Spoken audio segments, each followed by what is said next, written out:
You're listening to Hotepish with your host, Dwwann B. Intelligent ish talk, intelligent shit talk, where we balance the profound with the profane. Political satire, celebrity and expert guests, information and entertainment, conversation and solutions. Leave your feelings at the door.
What up, y'all? We are here live. Talking that jive, Clive. Want to see you niggas thrive. That's me speaking my 70s jive. I'll be doing that shit to piss Larry off. Like, I'll just randomly call Larry and start talking in random jive. Look here, sucker. I only kick it with a down, motherfucker.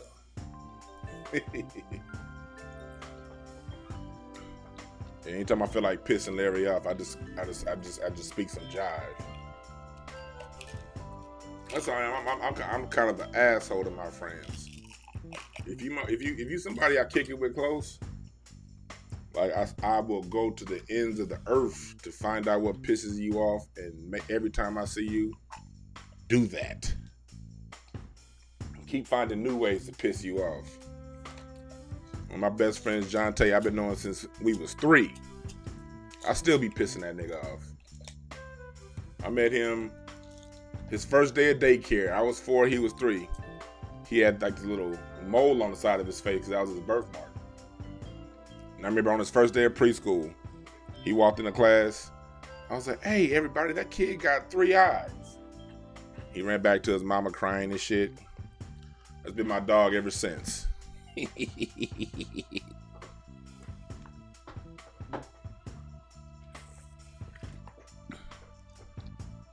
believe in having fun. What's up, One Punchline? What's up, Gerard Robinson? What's up, Mr. Me? Tan? What's up, Star? Wig Splitter? Devin Haley, B1. Ali Gaines. What's up, Emmanuel Heath? Cannon? Thank y'all for joining the chat room. U.S. Law, I am Diz. Like this shit. Share it, like it, and hit the notification bell so you know when I go live. Because y'all know I go live randomly than a motherfucker. It's just when I see shit, I gotta talk about shit. I'm very busy. Like today, my web guy gonna be mad at me because I'm supposed to be doing the finishing touches on my website so he can put it all together. And I'm over here talking to y'all. But I had the feeling, you know what I mean? I saw this over the last couple of days. I've been seeing these reports, and I'm like, nah, I gotta talk about this. I got to talk about this. I got to. Because there's been a whole lot of bullshit going on. But before we get started into today's broadcast, I would love if you went to the website hotepish.com/apparel. I've been seeing a few people tell me, hey man, I'm going to get my John Henry Clark shirt. I'm going to get, and I appreciate that. But stop being a gon-getter and go ahead and get it, you dig?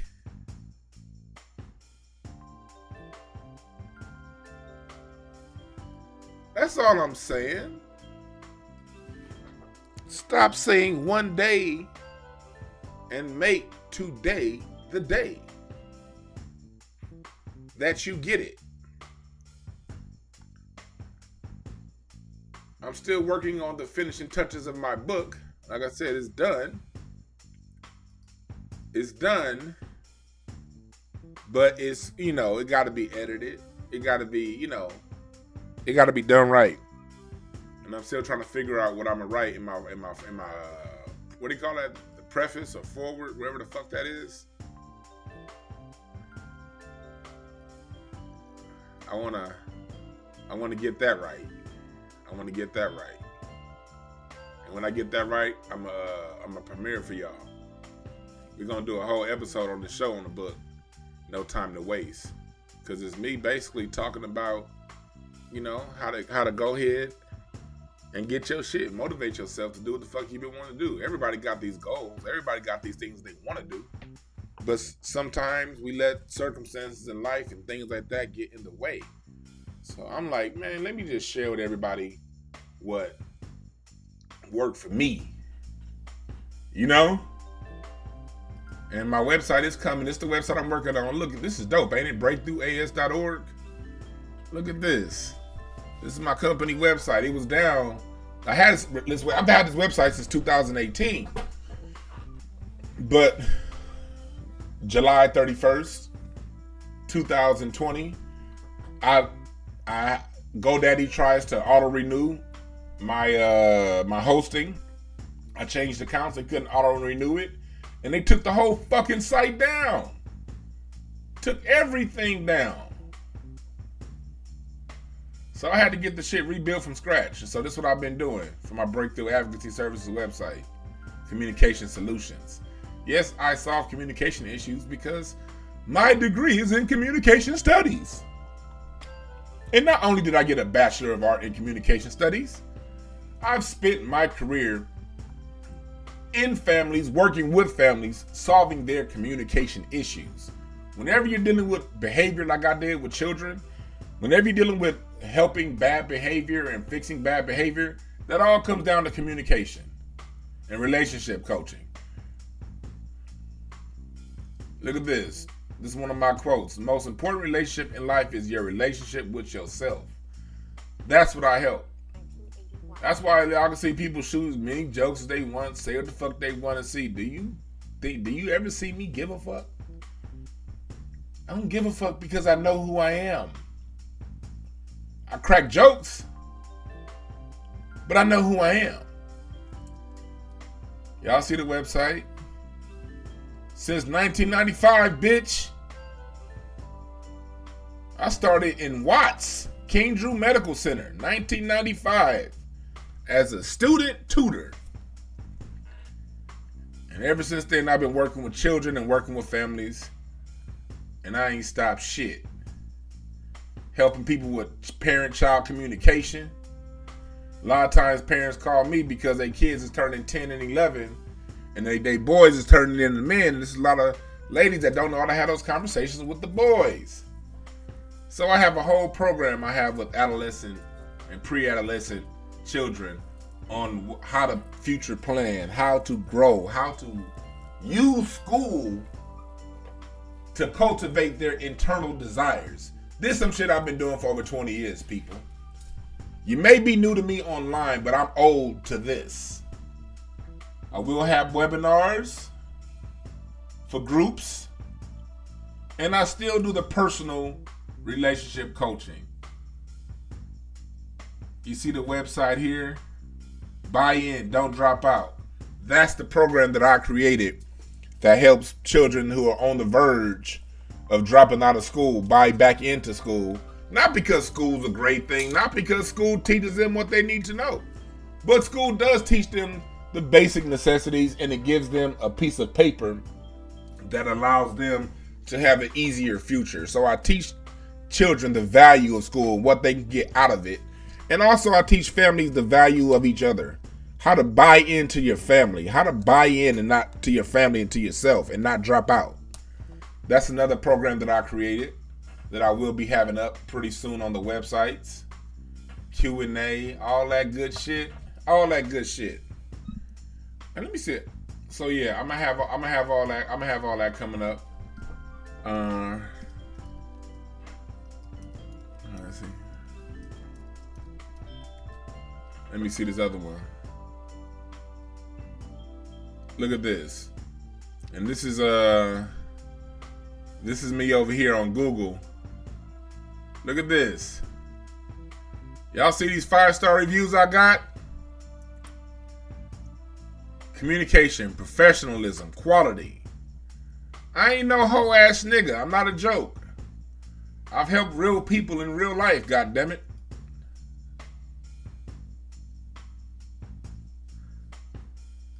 I've helped real people in real life. This ain't no YouTube scammer shit going on here. You listening to a person that got a reputation here in this big city called Los Angeles. I have a very pristine reputation here in Los Angeles, California. People know who I am in Los Angeles, California when it comes to helping people out and getting children, especially my teen boys, on the up and ready. I have testimonials from children that grew up in Watts and became valedictorians at their school. And now who are adults and they went through college, Georgetown University. I got all kinds of kids that went all kinds of different directions. Some went to the NBA. Some of them didn't make it, passed away.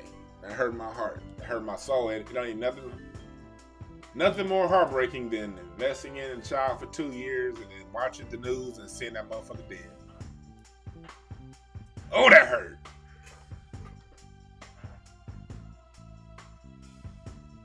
You work with mom, you work with dad, if they're around, on helping a kid get seen, get heard.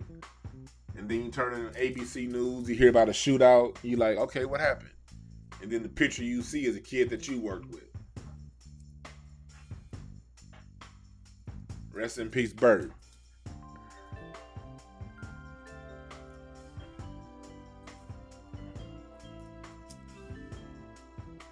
Yeah. He said, I'm not a Hotep stick-up kid. Nah, I'm not a stick-up kid, man. My reputation here in Los Angeles is 25 years long. I started this shit when I was 14 years old. I'm only coming online because I'm bringing what I've been my whole life offline. You dig? But like I say all the time, black people ain't stupid. We just misinformed. That's all.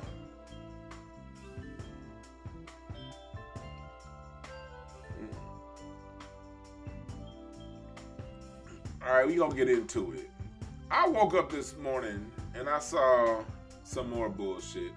Well, actually, I saw this Obama thing last night. I just didn't want to post it last night.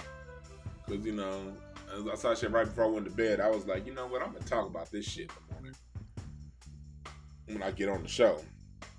Because this is some bullshit. DwannBrown,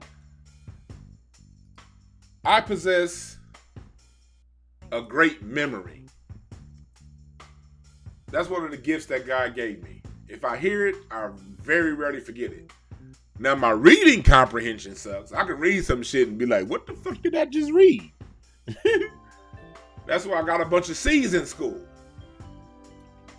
I'm actually a better speed reader than I am regular reading. If I read regular, man, I'll read some shit 4 times and goddamn gotta read it the 5th to understand what it was saying.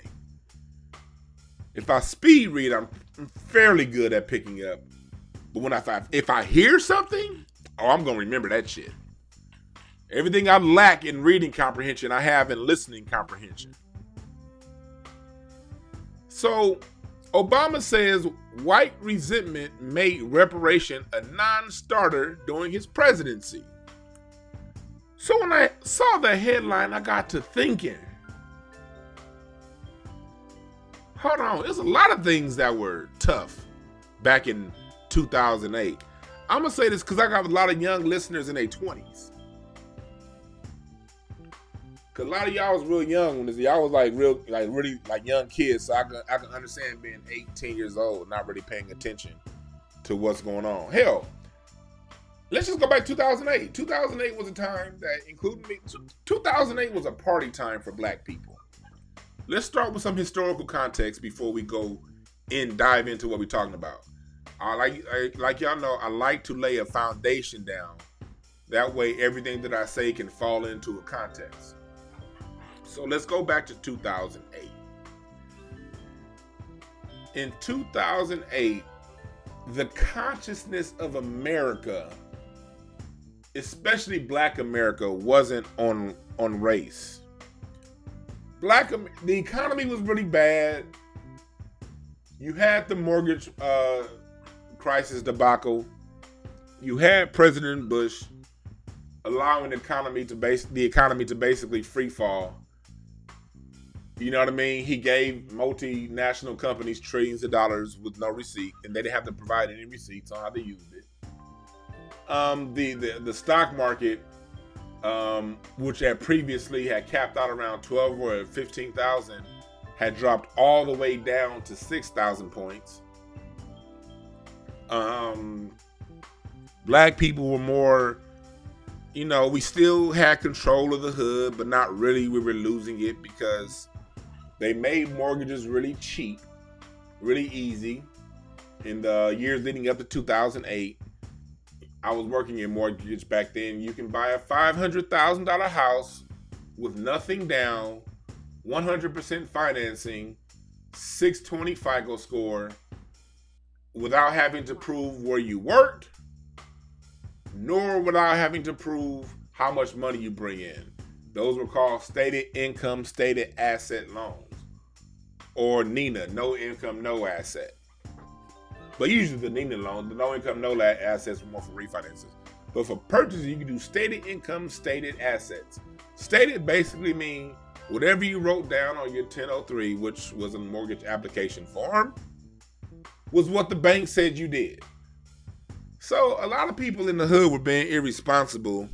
And I can't get too mad because it wasn't just the hood. America was being irresponsible. Let me not isolate this to the hood. America was being irresponsible with their spending practices because credit was easy in the early 2000s. And black people, although the whole country was being frivolous with their money, black people were targeted. They were targeted by Steve Mnuchin, who was Trump's Treasury Secretary. They were targeted by Countrywide Bank. They were targeted by Bank of America. They were targeted by all these different banks. And what do I mean by targeted? What I mean by targeted is they were putting black people, like if you were white or not black, you would get a loan with a 5, 10, 15, 30-year fixed. If you were black, they were targeting you with, okay, you can get this loan and qualify for this loan with 1% interest. And people are like, 1%? While not explaining to them that 1% was only for the first year or sometimes 3 years of the loan. After that, there was a balloon. There was a back-end rate, and the back-end rate was always substantially higher than what a fixed rate would have been. So say you get a house with a 1% introductory rate, your mortgage is now $1,500. You can afford $1,500 a month, but they don't let you know that in 2 years that's going to balloon, and you're going to have a 9.87% interest rate. And that $1,500 mortgage is now going to go up to about $4,000. And yes, you have to pay it. But what they would do is they would say, in 2 years, you can refinance out of it, go into a 30-year fix, blah, blah, blah. Well, what happened in 2 years? In 3 years, 2008 hit and the economy crashed. See, in 2004, 2005, you can get in and out these loans because credit was good. You know what I mean? But in 2008, the economy crashed and banks stopped lending. So people who signed up for these interest-only stated income, stated asset loans in 2005, 2004, 2006 are now stuck. And that right there, my friends, it was the environment that made gentrification an easy setup. Housing values plummeted. Houses that were once worth $600,000 are now worth in 2010, 2011. They're now back to being worth $300,000, $350,000. And these people were losing these homes left and right. Chinese investors came in and started buying these homes up left and right, left and right, left and right. So that right there, that era created the environment for a gentrified hood around the country. All this going on under President Obama's tenure. Why didn't we do anything about that? We had a black president. This part falls on black people. Black people were so happy to have a black president. We didn't see our neighborhoods getting stolen right from under our nose. We didn't see that. We just saw a person that looked like us finally getting a chance and then eventually winning the White House. So a lot of sinister things went on. Mind you, 2008. This was a time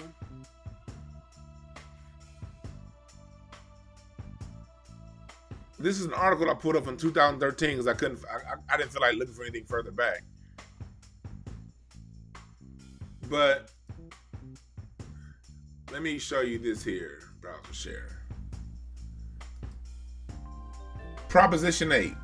For those who weren't around or weren't aware in 2008, in 2008, the whole gay thing, that wasn't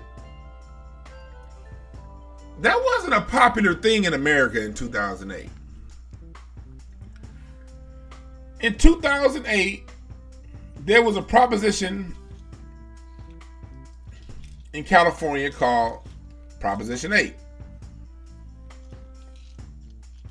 Proposition 8 was a measure in liberal. I was telling you how liberal California is.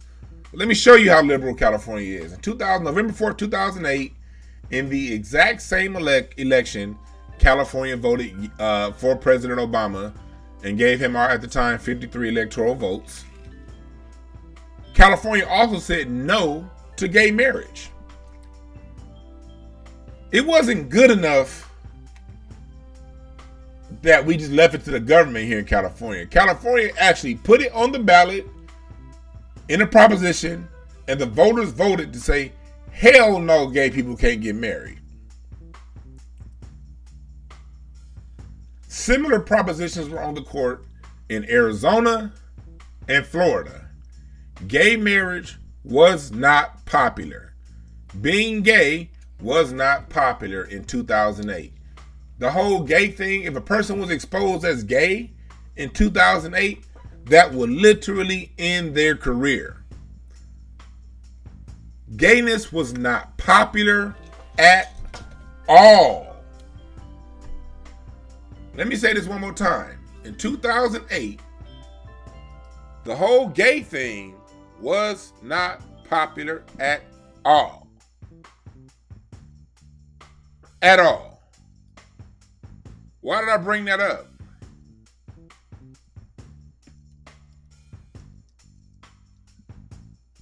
I brought that up because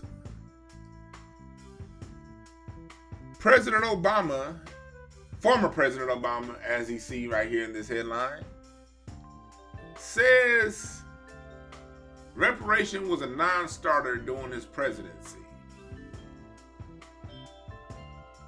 Okay. Let's play devil's advocate and say it was a non-starter.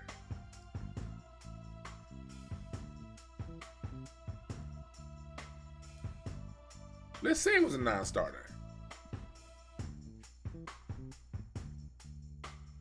But so was gay marriage.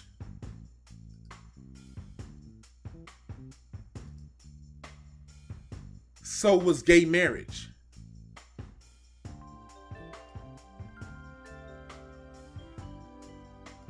Gay marriage in 2008,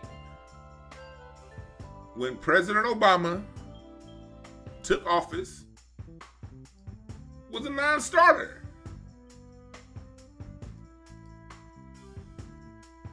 But what did Obama do? He became a leader. He led. And he used his political capital to take what was controversial and not even accepted in liberal California.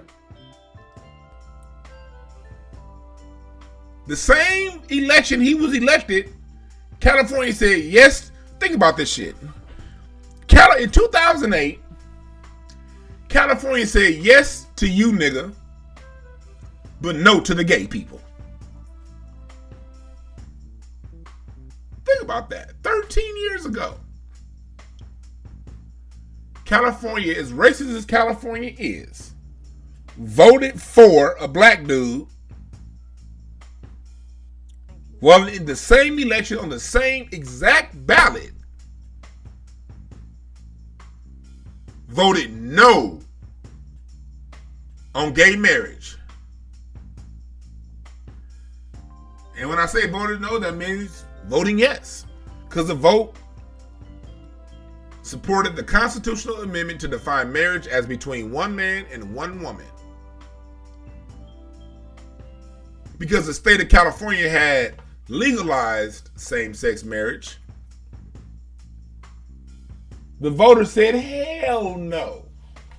We'd rather have a nigga in office than see two boys get married. That ain't me talking, that's what the California voters said.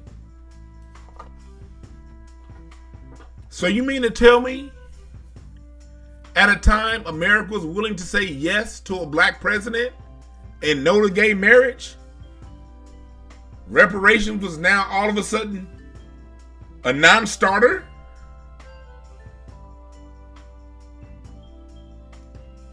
Context, people, context. This is why I like to bring context, because I don't speak in hate. I don't have any issues towards gay people. They can get married all they want. I don't give a fuck. But when these issues, since y'all like talking intersectionality so much, when these issues intersect with black liberation, when these issues intersect with our reparations, with our fucking money, I got something to say.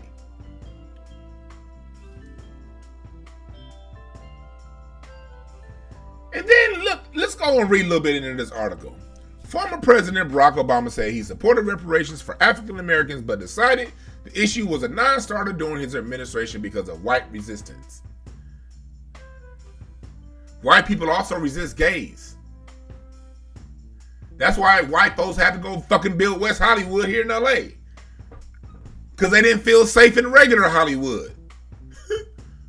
So they had to build their own fucking city because other white people resist them. And furthermore, Obama, you told Ta-Nehisi Coates that you did not support reparations. During your presidency, President Obama, you said you didn't support reparations. Now he's trying to go back and act like we forgot that. And now the HR 40's on the ballot, which ain't shit. I did a whole breakdown on HR 40 like last April I'm not going to go into that whole study for reparations thing, because I've done a video on that already, breaking that whole ass policy down. It ain't nothing I support. But now he's changing his tune, saying that because Obama's a hoe, he goes with whatever. He goes with what's popular. He's a hoe. Let's just tell it what it is. Barack Obama's a broke back hoe. He's a hoe. Let me say it one more time. Obama's a hoe. I'm not gonna call him a nigga. I'm not gonna give him that high of an honor to call him a nigga. Because I love niggas. Even the ain't shit niggas, I still love them. Fuck Obama. Because he's a hoe.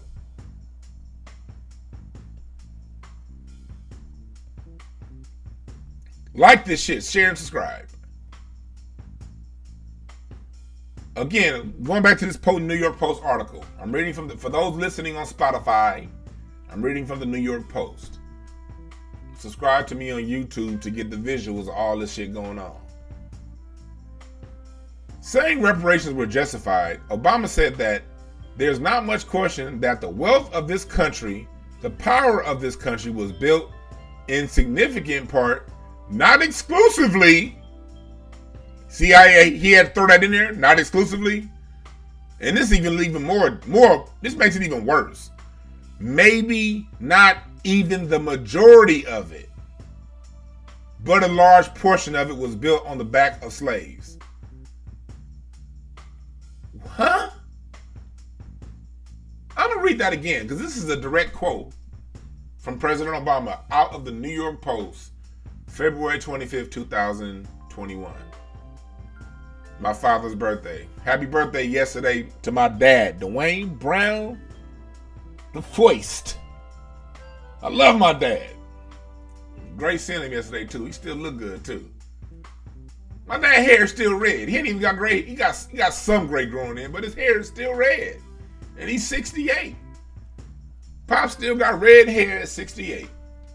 And I ain't got no hair at 39. But I digress. This is a quote from Obama. After he said West reparations was justified, Obama said, quote, "There's not much question that the wealth of this country, the power of this country, was built in significant part, not exclusively, maybe not even the majority of it, but a large portion of it."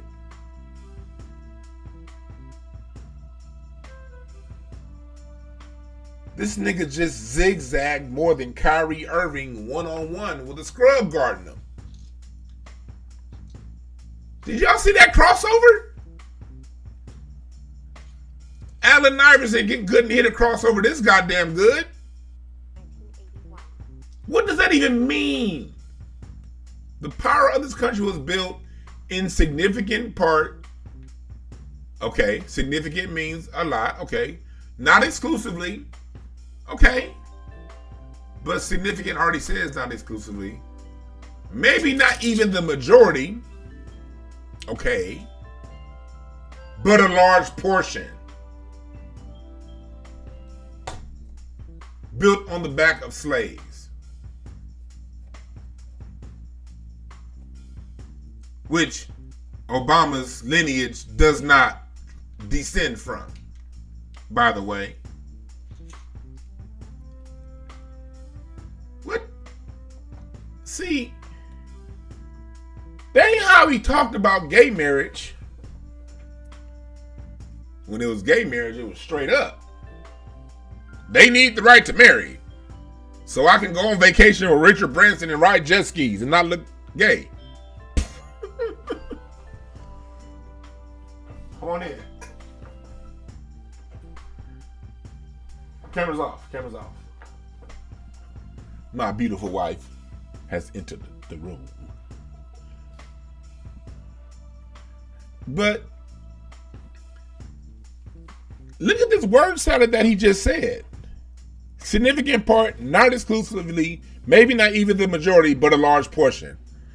He just slapped us like 5 times. Like, you remember like them old cartoons and they be like, I challenge you to a duel. And they pull the little glove off and they slap him. Like, y'all remember like them old Bugs Bunny cartoons? When Bugs Bunny would slap Daffy, when he would slap Elmer Fudd or something, to that song, it'd be like, dun dun dun dun dun dun dun dun, slap slap, dun dun dun dun dun dun dun dun, slap slap, slap slap slap slap slap. Y'all remember them old Bugs Bunny cartoons when he would take his gloves off and do that? And then the gloves would come off and dance by themselves. And then be like, dun dun dun dun dun dun dun dun, slap slap. That's what he just did to us.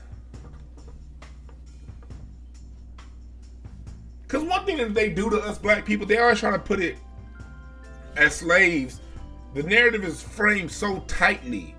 It was just built by slaves. Yes, it was built by slaves, the actual construction. But a lot of America's legal system, its monetary, its system was built on black non-slaves. Benjamin Banneker.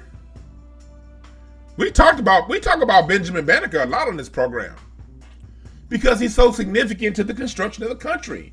He built Washington, D.C. He built Philadelphia. He wasn't a slave.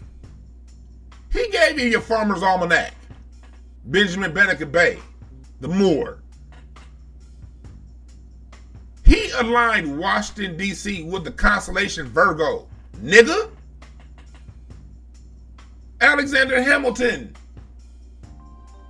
His mom was a Melungeon. He's responsible for the financial system.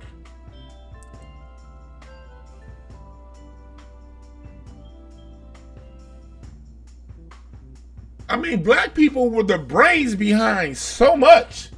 It wasn't just and the slaves didn't just do the manual labor. The slaves also designed. The slaves engineered. Look it up. The slaves invented. They created. The slaves invented the cotton gin, which pushed America's cotton production ahead of the rest of the world. If the slaves don't invent the cotton gin, America's still pumping out cotton slow like the rest of these motherfuckers.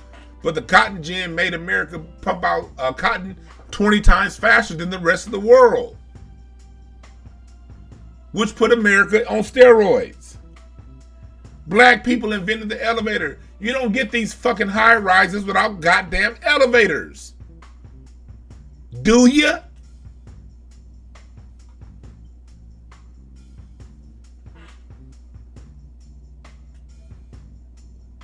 You don't get you don't get comfortable office buildings without air conditioning. We created that. So for this foreign dipshit jackass, Hershey Highway driving motherfucker to minimize what we do, fuck President Obama. Because he ain't from here, he wanna put in his word salad minimizing our contribution to this nation, while at the same time lying, saying that he now support, like he always did when he came out on record saying that he doesn't support reparations, while at the same time saying it was too hard because white America was against it, while he didn't give a fuck about white America's opinion about gay marriage.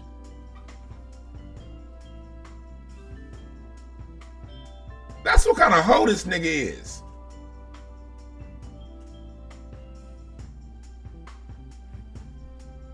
And then let's go a little further. Former two-term president said after slavery was abolished, the systematic oppression and discrimination of black Americans continued under Jim Crow. Racism, killing, lynching. The same way the systematic oppression and discrimination of black Americans continued under your presidency, President Obama. You can give a fuck about Trayvon Martin other than using him and saying, my son could have looked like him.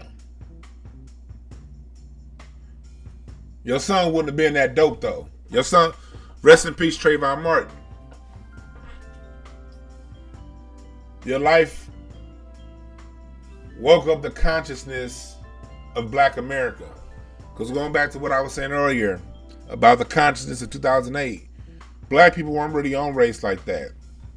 We was really just trying to get it, man. I know I was always race conscious, but man, I tell you, in 2008, my Facebook posts, yeah, I was on Facebook back then. This was just when they first started allowing you regular motherfuckers on Facebook. I missed the first 2 or 3 years of Facebook. You had to have a college email address to get on Facebook. Those was the best year of Facebook. You didn't have all these fucking weirdos on social media. It was just millennials in college, and that was it. And we could say whatever the fuck we wanted to say. 2008, I was cracking jokes. I was in a club. I was driving a 2007 Audi A7. I had a $50,000 car. I was in the club 6-7 nights a week, spending my money on bullshit. Luckily, I wasn't spending too much money in the club because I knew all the bartenders. So I still got in the club and I drank for free usually. Because I would either know the bartender or know the people at bottle service. I would see Baron Davis or somebody sitting in bottle service and I would go drink with them. I wasn't trying to, even though I was working with kids, kind of volunteering and shit, I wasn't really, talking about systematic white supremacy. Hell, at the time, I didn't really know who Neely Fuller was at the time. I remember I had seen Dr. Frances Cress Welsing on Donahue when I was a kid, but I didn't really follow her like that. I hadn't read the ISIS papers yet. I cared about black people, but nigga, I was at All-Star Weekend, nigga, partying. 2008 All-Star Weekend was the shit. It was in New Orleans right after Hurricane Katrina. Man. Nigga, Players Union Party. That was the year that, if y'all watch that video, I tell the story all the time, but when a comedian there asked Michael Jordan for an autograph, and Michael Jordan was like, who is this nigga? And cussed him out. Nigga, I was standing 15 feet from that whole interaction.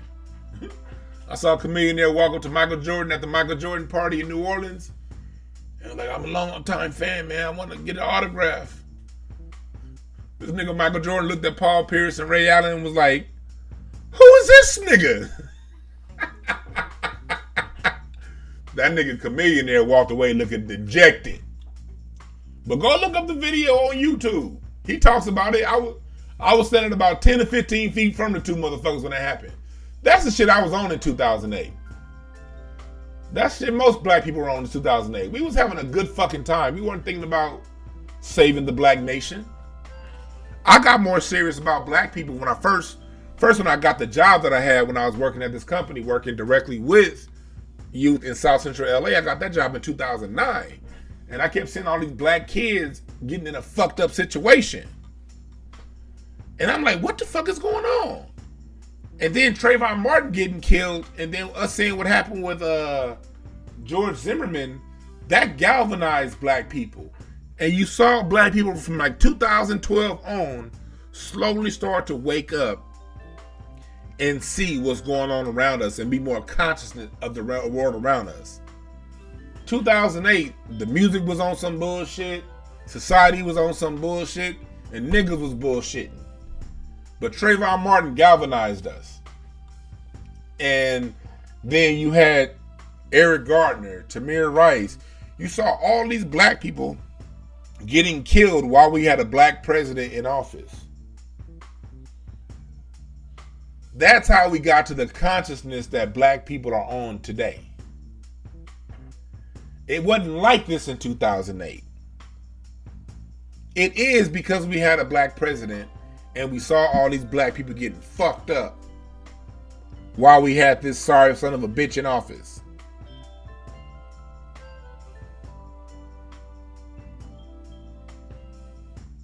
Peace and love, Wayne Peacock. Peace and love, Bug Shelton, Jeremy. Peace and love, Omad. Thank y'all for joining the chat room. Jaren, 215, Goldie. Hey, Goldie, I like that profile picture of Goldie from the Mac. That nigga got Goldie from the Mac. Max Julian. I'm just now seeing this shit. This nigga got the Max Julian profile picture. That's funny. What's up, Bossa Queenie?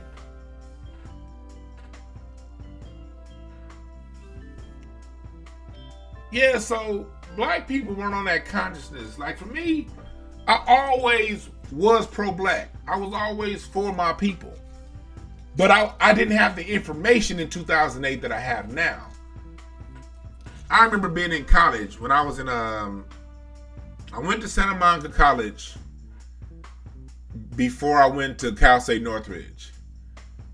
And at Santa Monica Junior College, I wasn't quite sure what I wanted to do. So you only needed 60 units to transfer to a 4-year school. I ended up having like over 100 units at Santa Monica College. And I spent 4 years there because I wasn't quite sure what I wanted to do. I came in as a business major, then I switched to film, and then I liked anthropology, and then I ended up settling on communication studies. And when I settled on what my major was going to be, I was already 2 years into a 2-year school. So that meant I had 2 more years to go to get the prerequisites to get to Cal State Northridge. I'm saying that to say, I had this professor named Joan Barker. I mention her from time to time because there's this book that I always reference called Danger, Duty, Disillusion. It's about the LAPD. It's an anthropological study on the LAPD. That was a dope anthropology class that I had. But the same teacher, she got her weight up in anthropology by going to Africa, and she was one of those that would spend 2 years or 3 years with the tribe and document them. And at the time, I know racism exists, but I don't know who Neely Fuller is yet. So since I don't know who Neely Fuller is yet, that means I don't know how the system of racism works. At the time, I'm not understanding the system of white supremacy. And she goes in and she talks to us about, Africa and what was going on down there. And I remember asking her at the time. Mind you, at the time, I don't know who John Henry Clark is. I don't know who Dr. Ben is at this time when I'm in college. I don't know none of these motherfuckers. I was raised in a very conservative household. Went to church, loved my parents. My parents was never into consciousness like that. Matter of fact, I've always been the deviant in my house when it comes to consciousness.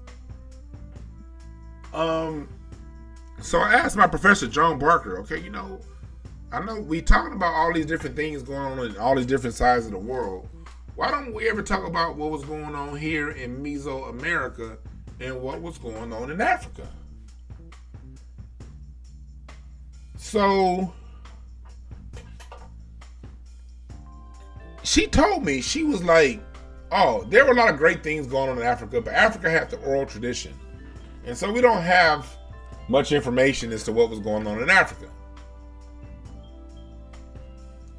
And I knew there was more to it, but I didn't know what that more was. I don't know who Dr. Ivan Van Sertima is at this time. I don't know who Scheherazade Ali is at this time. I remember seeing Khalid Muhammad. Khalid Muhammad, he had just died. And I do remember seeing, and I used to love seeing Khalid Muhammad. But the internet didn't have videos back then. Hell, back then when we used to be in Yahoo Chat, only a few people had a scanner to even put their own picture up. Back in them days of the internet, we was in the chat room in the college and the teen chat rooms back in the late 90s and the early 2000s. People was getting catfished like a motherfucker, getting internet girlfriends with a certain picture, and that not being who they were. Because the only people that could put their picture up is people who had scanners, and scanners was like $500 back then. And niggas didn't have no $500 to get a goddamn scanner.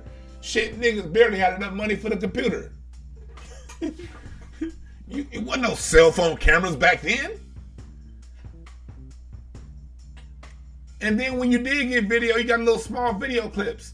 So no, I couldn't just pull up Khalid Muhammad tapes. I couldn't. They had banned Farrakhan. I used to love when I would see, anytime I would see Farrakhan, Khalid Muhammad on TV, Dr. Welsing, Scheherazade Ali, when they would be on Donahue in the early 90s, I always watched. Because they spoke a certain way.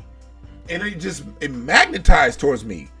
And they were saying something I didn't normally hear.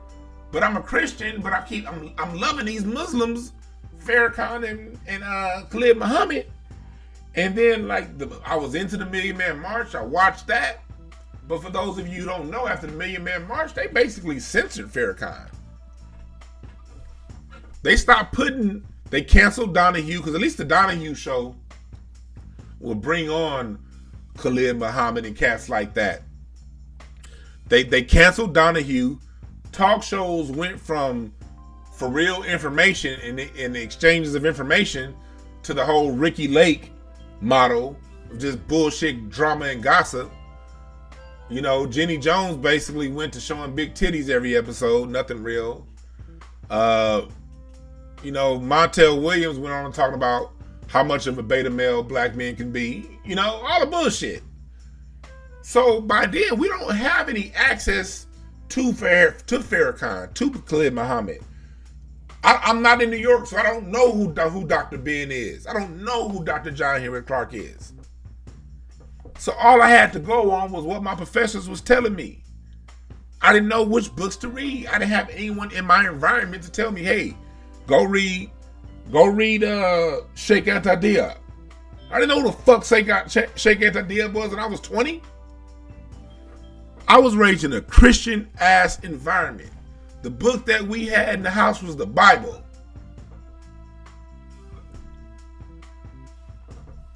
I was into history. I would watch every documentary I could watch. I watched every Ken Burns documentary. I even look.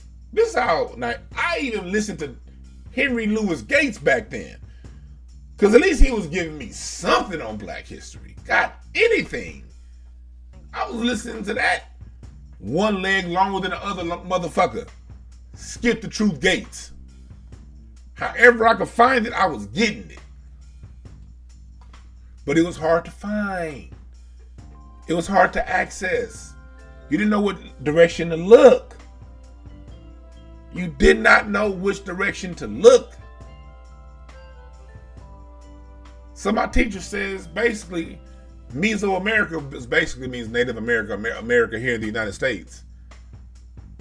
And Africa was on the oral tradition. They didn't have anything written down. They didn't tell me that the United States Constitution was a direct carbon copy of the Iroquois Confederacy, a written document that Ben Franklin stole. They don't tell you that in school. So what happens when those of us and people go to college? If you go to college and get that information without understanding who you are as a person, historical context, and your group, and who your people are, you become what Curtis Mayfield called educated fools. Listen to that song by Curtis Mayfield, If There's a Hell Below, We're All Gonna Go. Listen to that song. He has a line where my dad used to always say this. And yeah, I love my dad. My dad used to teach me life lessons through music. He turned me onto that song, Hell Below. It was on the Dead President soundtrack. Educated fools from uneducated schools. That's exactly what these schools push out. Educated fools. And there's nothing, very few things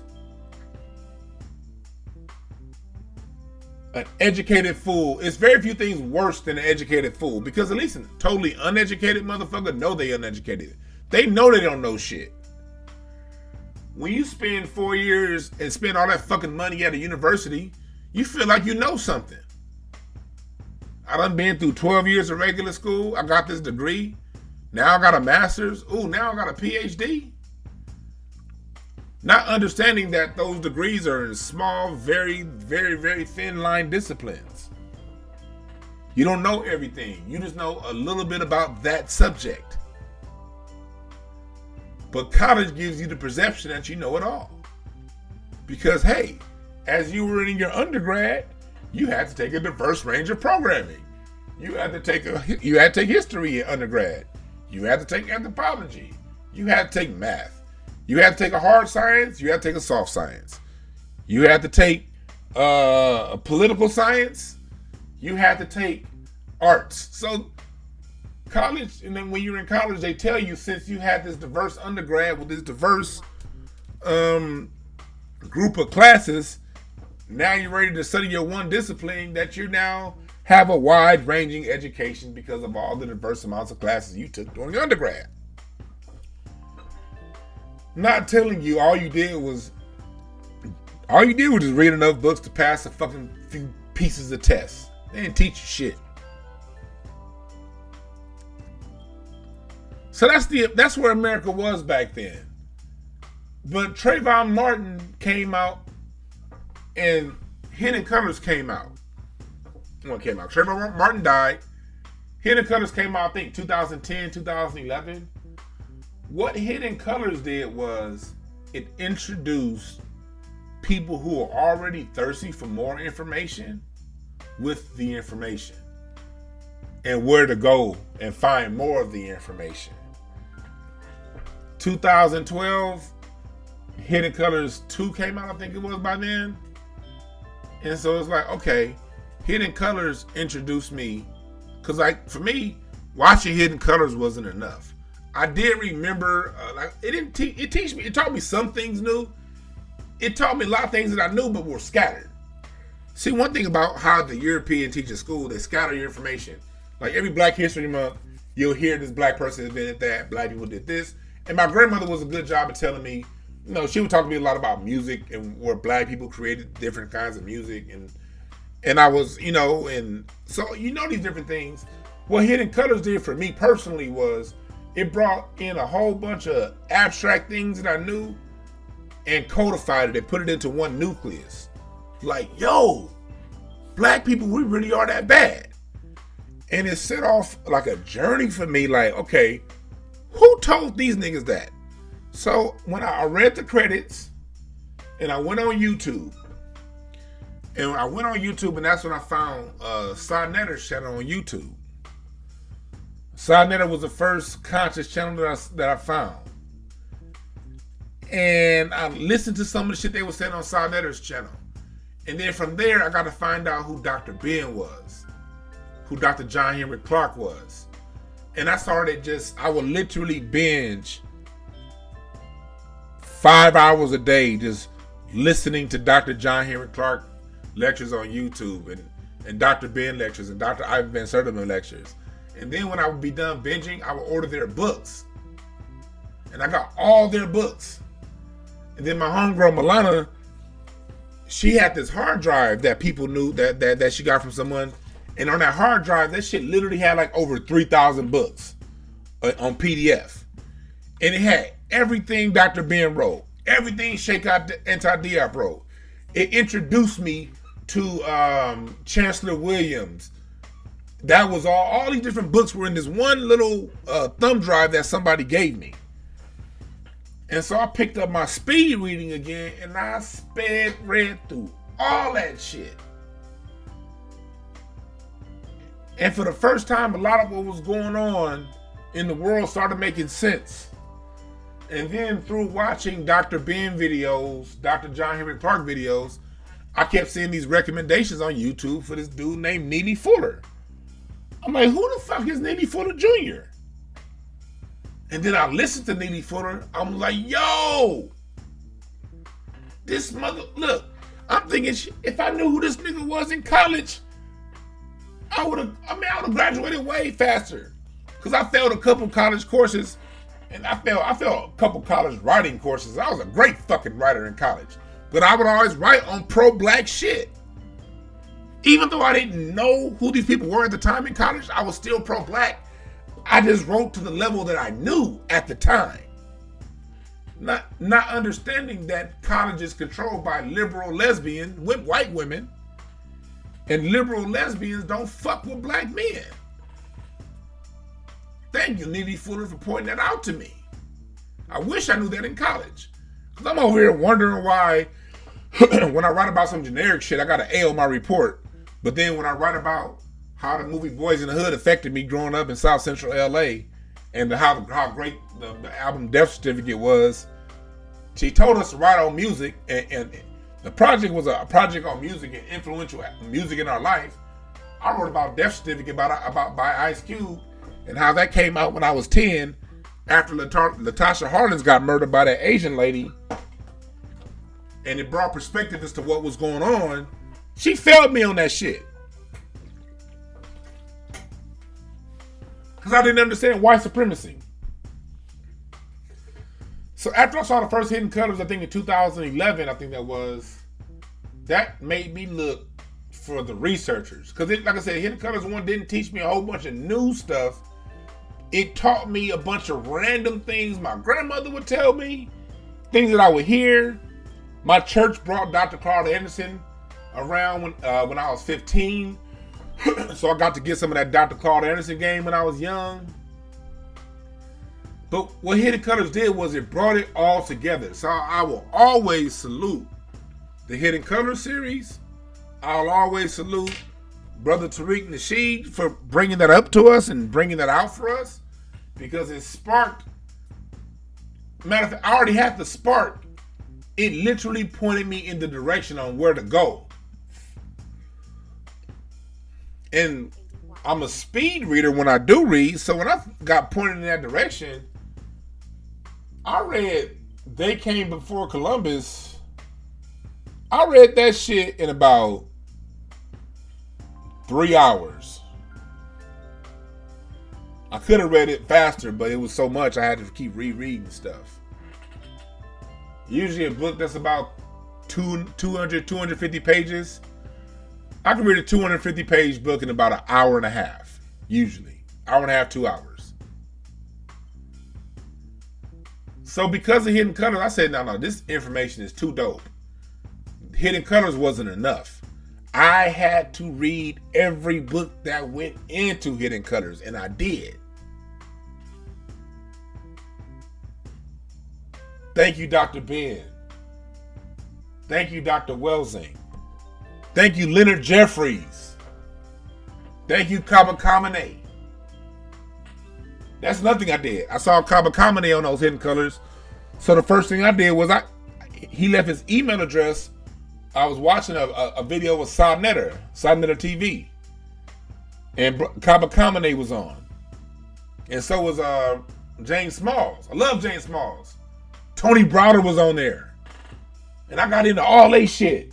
I brought the Browder files. But Brother Kaba Kamene left his email address. So I reached out to Brother Kaba Kamene because he had a study guide. And on his study guide, it showed like all these different books.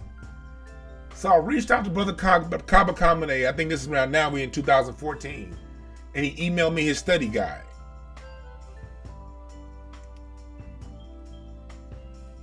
I'm saying all this to say this. President Obama is the person that woke that up inside of me, as he did a lot of black people. Because before President Obama, even the conscious among us were still doing other things. B1 wasn't a priority at the time. B1 wasn't even an ideology. We just wanted to do the best we could do.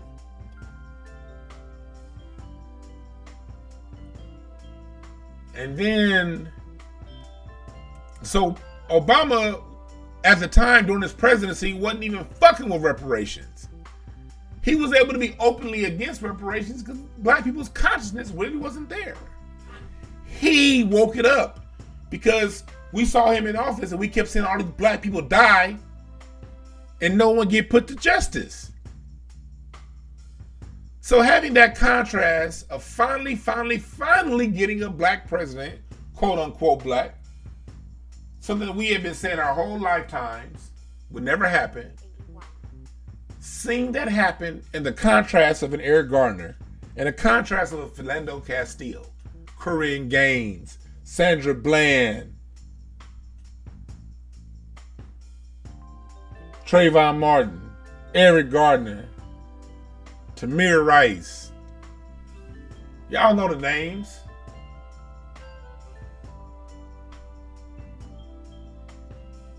That's what woke black people up.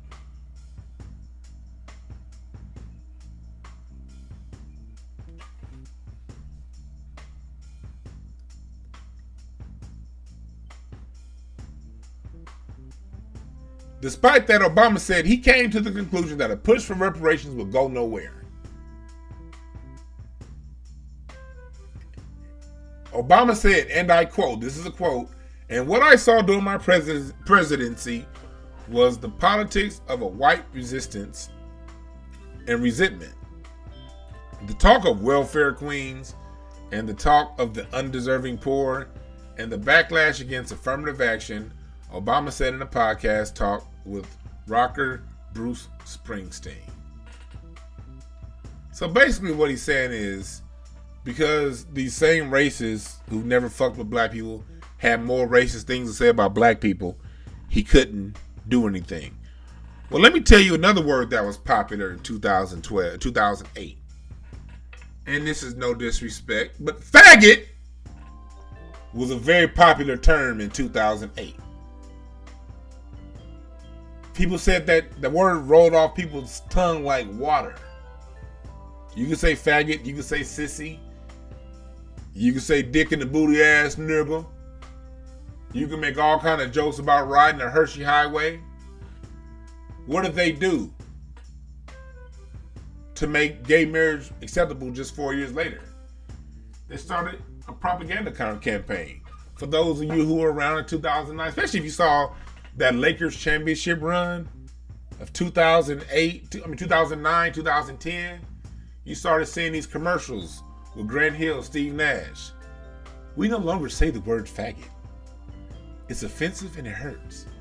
It's a whole campaign against the word fag and against derogatory gay names, gay words.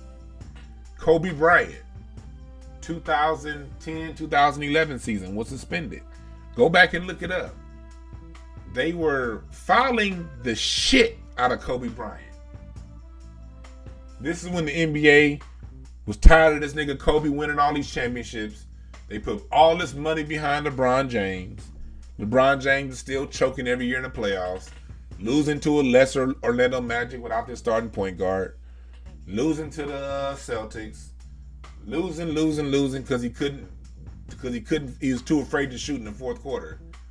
In America, the NBA put all that money behind LeBron James. He was supposed to be the next guy. Meanwhile, Kobe's still winning championships. So Kobe couldn't get a call. And he went to the bench and he hit the seat real hard. And he said, "Benny, you fucking faggot." He was referencing the NBA referee Bennett Salvatore. And Kobe Bryant was suspended for calling Bennett Salvatore a fag. And the NBA had this whole ESPN campaign. All the sports center was talking about First Take, Code. What's that? All of those, you know, the PTI, all them sports gossip shows. They all talked about how bad the F word is, and they literally changed how Americans speak in about a 2-year period. In about a 2-year period, you went from being able to say as many gay jokes as you want to not being able to saying a gay joke being taboo. You used to be able to say, "I don't agree with gay marriage," to now gay marriage being a national law of the land and it becoming criminal for you to speak out against gay marriage. All that shit happened in about 2.5 years.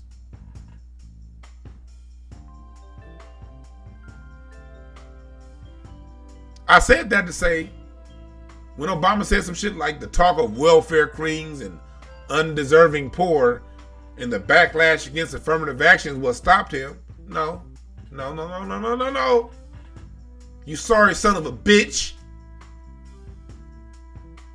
But bitch Obama, the same sentiment can be said about gay people at the same time.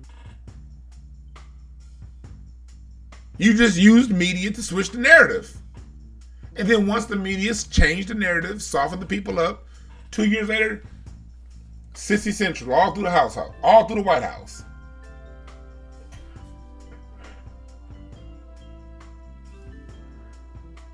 Candace said NBA is a social engine for millennials. It is a social engine, yep. Yeah, you can barely say gay.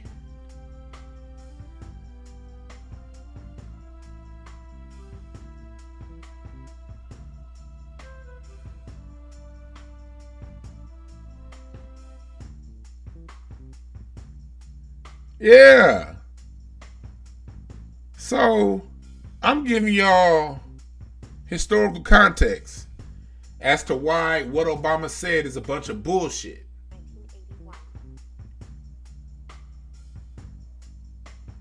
Because if they teach you these things in a vacuum, as long as you keep ingesting your history, ingesting your news in these segregated pieces in a vacuum, you're not going to get the full story.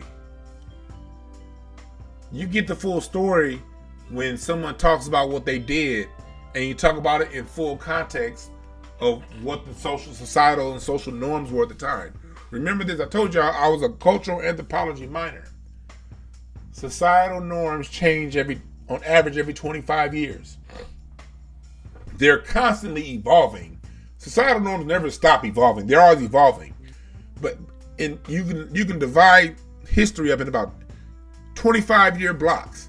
And what was true and totally acceptable in this 25-year block is totally unacceptable and abhorrible and can get you on death row in the next 25-year block. Let me give you an example. In the 1900s, it was open, lynching was open, and after lynching, they would cut black bodies up and they would take the different body parts and pieces and put them in pickle jars. To have a nigger foot was considered good luck, meaning the foot of a grown-ass black person that was lynched, probably a business owner. That foot was chopped off, put in a pickle jar, and it's on Meemaw's a mantelpiece. The prized possession was a black dick. They love cutting our dicks off and putting them in pickle jars. Ears, fingers, noses. That's classic America, and that was a norm in 1900.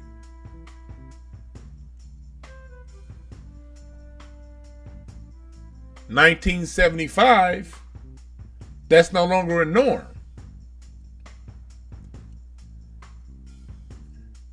It was a norm in 1925 to have those things. And not saying that white folks still don't have them, they still do. Trust me, Meemaw passed that nigger dick down to her grandkids. The grandkids got that shit somewhere up in the attic, down in the basement. Not on the mantelpiece like it used to, because it's no longer culturally acceptable. It was culturally acceptable in 1987 to smoke cigarettes everywhere you went. When I was a kid, there was no safe space from cigarettes. You be in Vegas casinos, cigarettes. Airplanes, cigarettes. Cigarettes in restaurants, cigarettes. By 2007, if you smoking a cigarette, get your ass outside. Get the fuck away from everybody. You ain't shit, cigarette smoker. In a short 20-year period.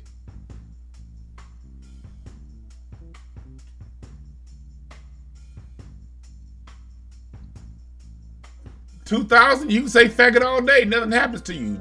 2020, you say faggot, that's the end of that's the end of your political career, your work career, goddammit, your entertainment career, whatever career you got. You say that word now in 2020, it's done. You say that same word in 2000, nigga, you the life of the party. So anytime you look back on history, you have to look back on history within the context of the societal norms at that time. That's how Bill Cosby got railroaded. In the 1970s and the 1960s, using Quaaludes to get some pussy was a societal norm, especially in Hollywood. And I remember when that happened, I remember when that thing was on trial the first time. I remember my parents talking about how, like, back in the 70s, like they friends, people that they knew, was like, okay, someone took a Quaalude and fucked. It was no different than somebody saying, let's take these Hennessy shots and fuck. Drinking Hennessy is normal right now. Who knows what drinking Hennessy is going to be in 25 years? But in the 1970s, taking Quaaludes and fucking was the norm. Janice Dickinson said it in her own book. She basically, the same bitch who accused Bill Cosby of giving her drugs, said in her own book, she probably back in the day, she probably fucked over 1,000 men in her own book, and she's talking about how she took Quaaludes almost every time. She was all in the Godfather, not the Godfather, what was the movie? Scarface. Another Quaalude. She called me in the morning. Ludes were just what the fuck them niggas did. Back in the 70s, they had butterfly collars, Cadillac emblems on one of their 7 chains, a hairy chest, and Quaaludes. And that Lincoln Roadmaster. That was how they got down in 77. Everybody knew it. It was open. It wasn't even a secret. Well, by 2017, Quaaludes and drugging, that's not as widely as accepted as it used to be. So you can impress on a new generation that did not understand the cultural norms of the time and tell that new generation, oh no, this person was always a creep for doing this. Oh no, that was never acceptable. What was he thinking? Meanwhile, the people telling the younger generation that were the same ones taking the motherfucking Quaaludes when they got their cherries popped. You got Quaalude takers talking shit about Bill Cosby giving out Quaaludes. But they're able to do that because societal norms changed. But me and my elephant-like memory, I'm thinking like, hell, I remember watching CNN with my dad in the late 80s and Bill Cosby on Larry King talking about using Quaaludes. And him and Larry King laughing about it because at the time it was still like, okay, yeah, that's what we did. But if they come to you in 2017 with a 1977 story, with a 2017 frame of reference, you're going to be confused. You have to always teach history through the frame of reference of the people at the time that news was being made. Let me say that one more time. You can only talk about history and about the past accurately if you talk about it in the context of the time that news was being made. You can't talk about 2008 from a 2021 point of view, because in 2021, gay marriage and gay rights is widely accepted and has been widely accepted for years. But in 2008, it wasn't.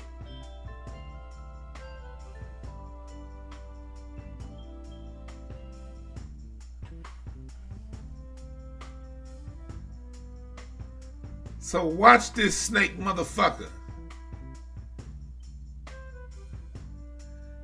Obama talking about and then he ends the shit talking about he certainly support this study of reparations.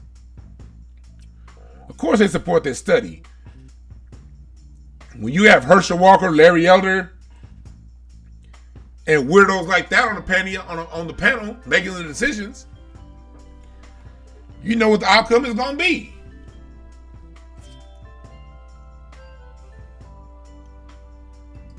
Which takes me to this report right here. New York and California lawmakers promise resources, protection in wake of attacks on Asian seniors. California passed legislation that will allocate $1.4 million to researching and reporting Asian hate incidents. So on one end, they're talking about reparations for black people who've always been fucked up. A study. There was no money being allocated in Sheila Jackson Lee's bill. For those of you who don't know who Sheila Jackson Lee is, she's the congresswoman out of Houston with that funny hairstyle that looks like Patrick Ewing. That's who Sheila Jackson Lee is. Patrick Ewing with a head with a wig on. But as you read anything about this old HR 40, they over here putting Herschel Walker up front, and they ain't talking nothing about money. Instead of talking about HR 40, they're talking about Herschel Walker. This nigga been a coon since day one. They got Herschel Walkers all over the face, all over the place. Someone who's speaking against reparations when they're talking about reparations for us. When they talk about Asians, look at this. They go right to the money. They don't have no Herschel Walker equivalents coming up saying, I don't think Asians deserve reparations. Look at how Asians treat black people. Hey, Peter Leung, the Asian community, we routed against the NYPD, against the court system, and got Peter Leung out of jail.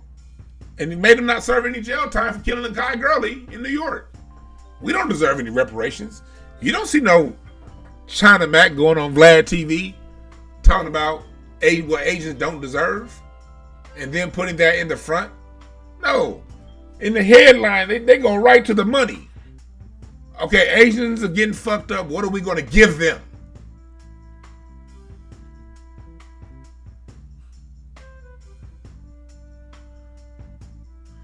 California lawmakers passed a bill this week that will allocate $1.4 million in state funds to tracking incidents of anti-Asian hate. The legislation was drafted as part of an effort to combat a string of violent attacks against seniors. It has been mirrored in Asian American communities all over the United States.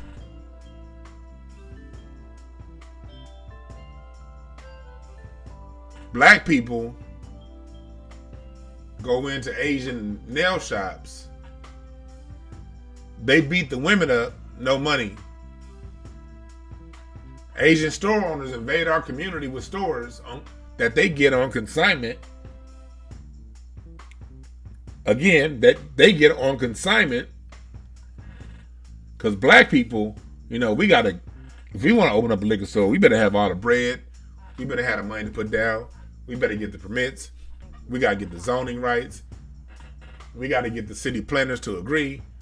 We got to get the funding. We got to get, deal with distributors that charge black business owners more than us. We got to deal with all that shit if we want to shop. If you're Asian, you can immigrate over here and get one and get it opened up on the government dollar on consignment in black neighborhoods, of course. Because they're not going to let your Asian ass open up one of those stores in a white neighborhood unless a white person doesn't want it. Now, if there are no white people that want to open up a store, you can get one.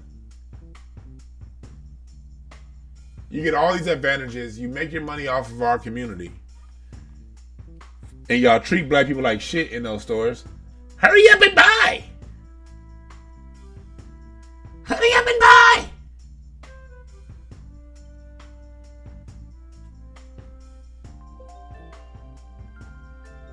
You shoot black women like Natasha Harlins.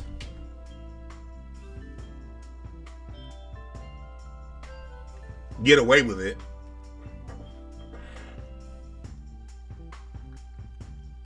Government ain't got a damn thing for us.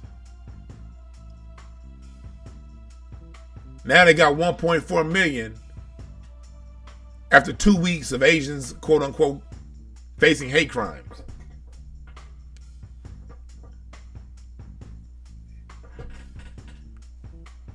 Look at this. We are outraged by the disturbing incidents we've seen this past week where Asian elders have been attacked in San Francisco Bay Area. That's nothing. They trying to blame black people for this Asian attack shit. Niggas don't even live in San Francisco Bay like that. They kicking black people out.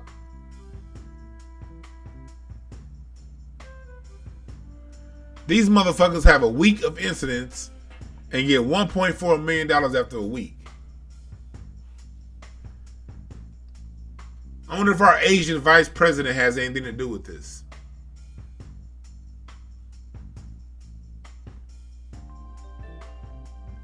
Look at this shit. Over 60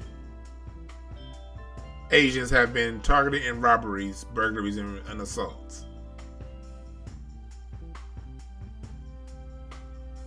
I would like to see how many robberies happened just that weekend in the same area.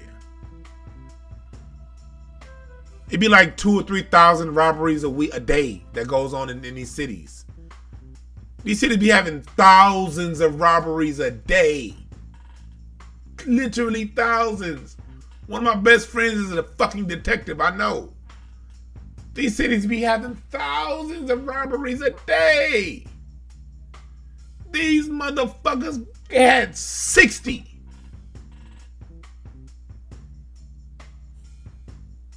And they get money.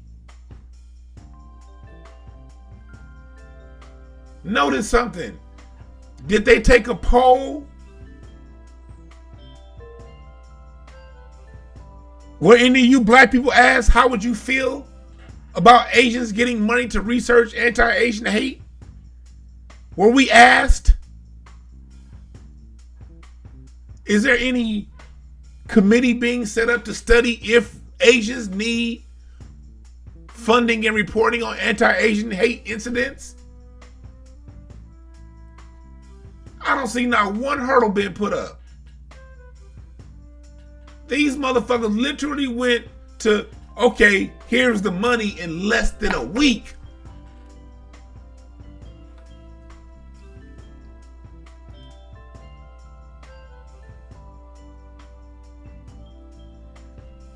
What's up, Jeff Brown in the chat room? I'm glad I saw you, Jeff. I gotta get Jeff on. I also gotta get Randy Short back on. I've been bad with my guests lately, y'all. Shit. Cause I come on here and I preach when I get the mood, when I get the feeling. I gotta schedule some guests, man. I definitely gotta schedule Jeff Brown on this show. Shouts out to Jeff Brown.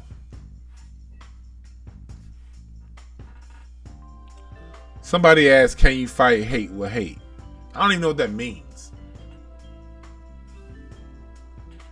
Quite honestly, I hear that slogan a lot. You can't fight hate with hate.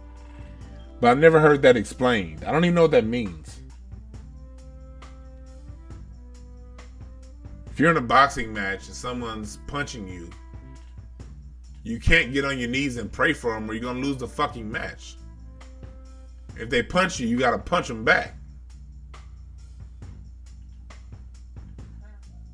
If a group is hating you and doing things to disenfranchise you,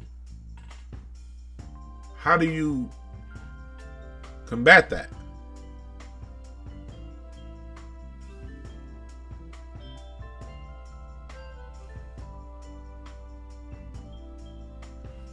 How do you combat that?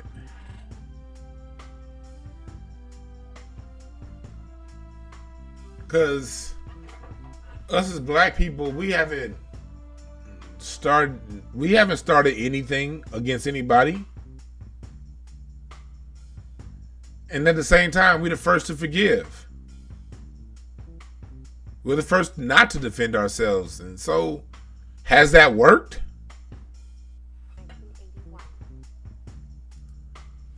You're right. Fighting back is defense, not hate. It's defense.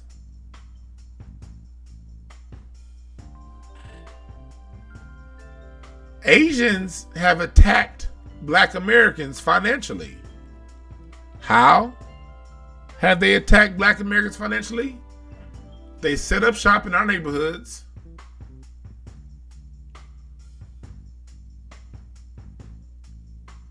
They sell us shit we don't need. And they don't spend any money with us. And this isn't, I don't hate Asians. I have no issues with Asians. I'm just calling it out how it is. I have no issues with Asians. But they don't spend money with us, flat out. I remember when I worked in mortgage banking. We used to go out and get into the field.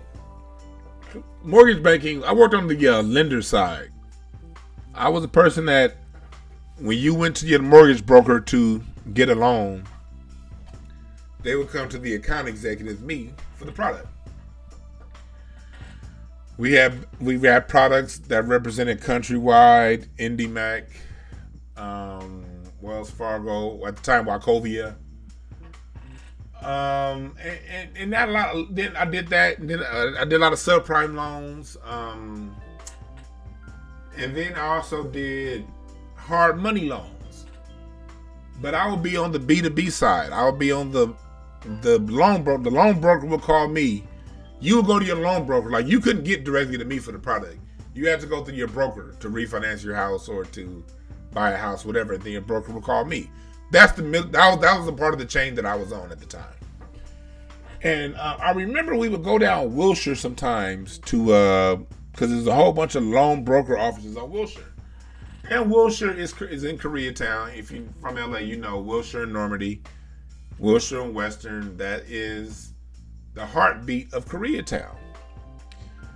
Well, up and down those high-rise buildings, you had a lot of loan offices. We would go there because you had black loan offices, you had white loan offices. I mean, you had a little bit of everybody.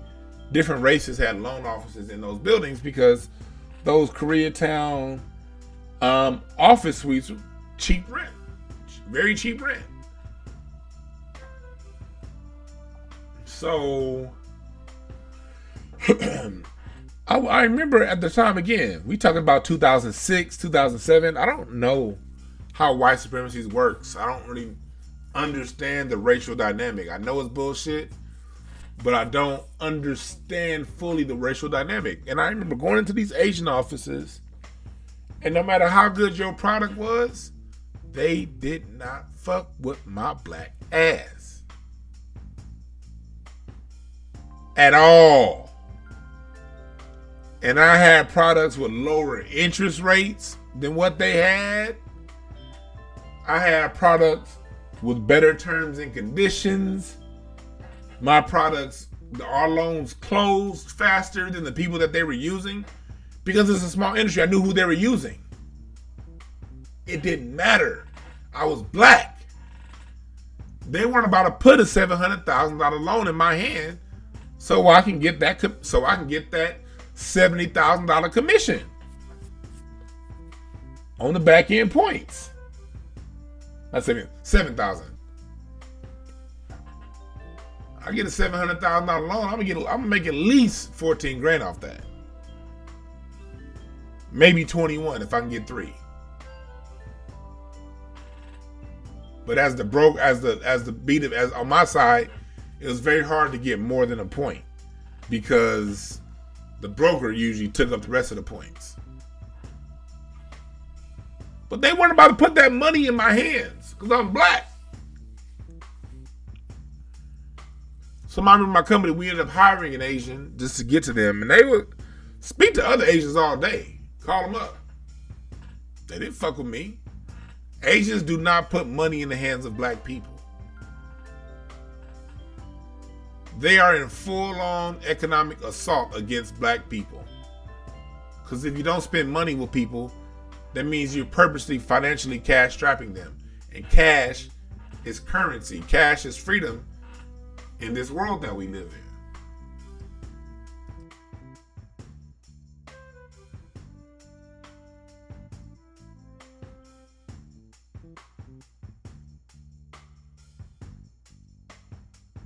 So I get it. I get why they do this. They do this for themselves. But this is where I have a problem with it. Why is a group that creates economic warfare against me getting money out of my tax base? Our taxes, why do they get more money from taxes that I pay when black people can't get this shit for us? That's where I got a problem with it.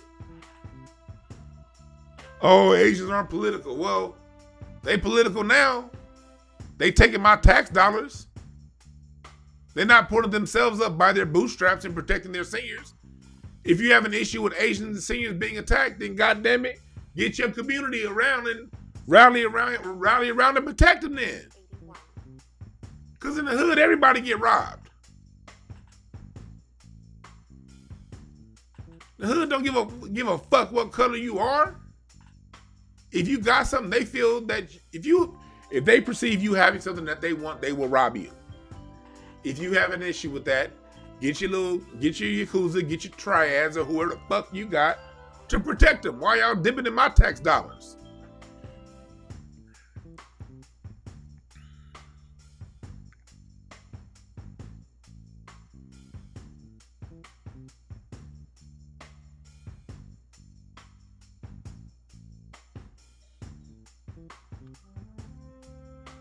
Black people, this is a good question.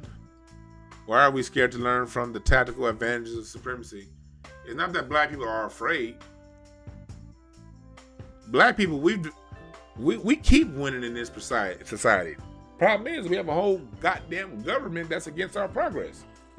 Every time we build something, the forces of the government come down on what the fuck we build. That's the problem. And the part that we play in that is these other groups that we accept as our friends are usually the ones used to come down on us. Black people don't have a competency issue. We have a stick-to-itive issue. We gotta get it, we gotta do it, and we gotta maintain it, and we gotta defend it. That's what we gotta do. We are the oil that runs everyone else's engine.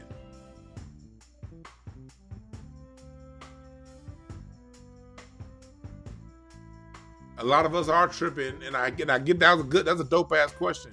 Cause we are scared, like in a lot of ways we are scared to learn. But how can I say this?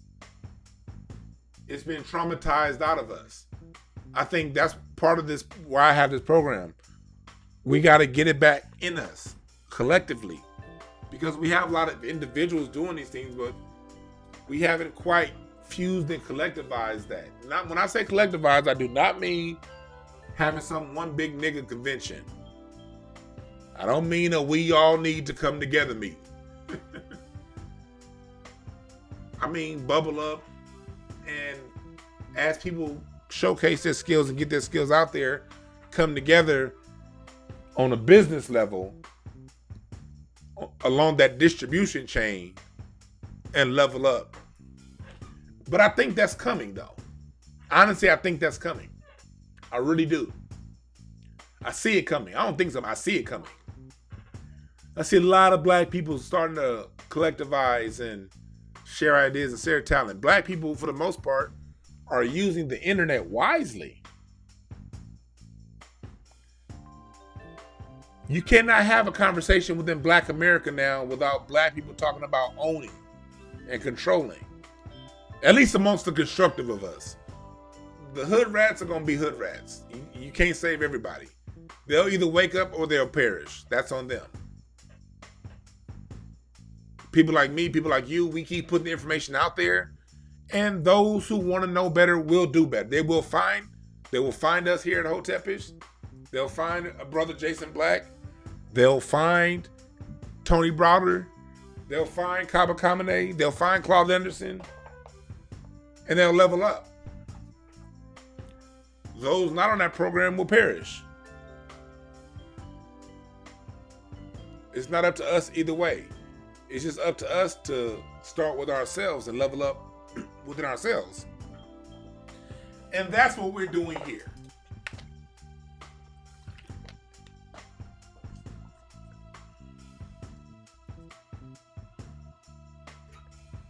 That's what we're doing here.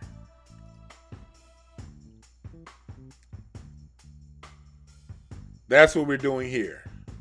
So let's not spend too much time worried about what's not going on. Let's focus on what is going on. And what is going on, if we focus on that, that'll naturally make it grow. Because the more you focus on what is going on, the more you're going to get creative with your solutions and your ideas to throw into the pot. You feel me? We cannot worry about the people pulling up the rear.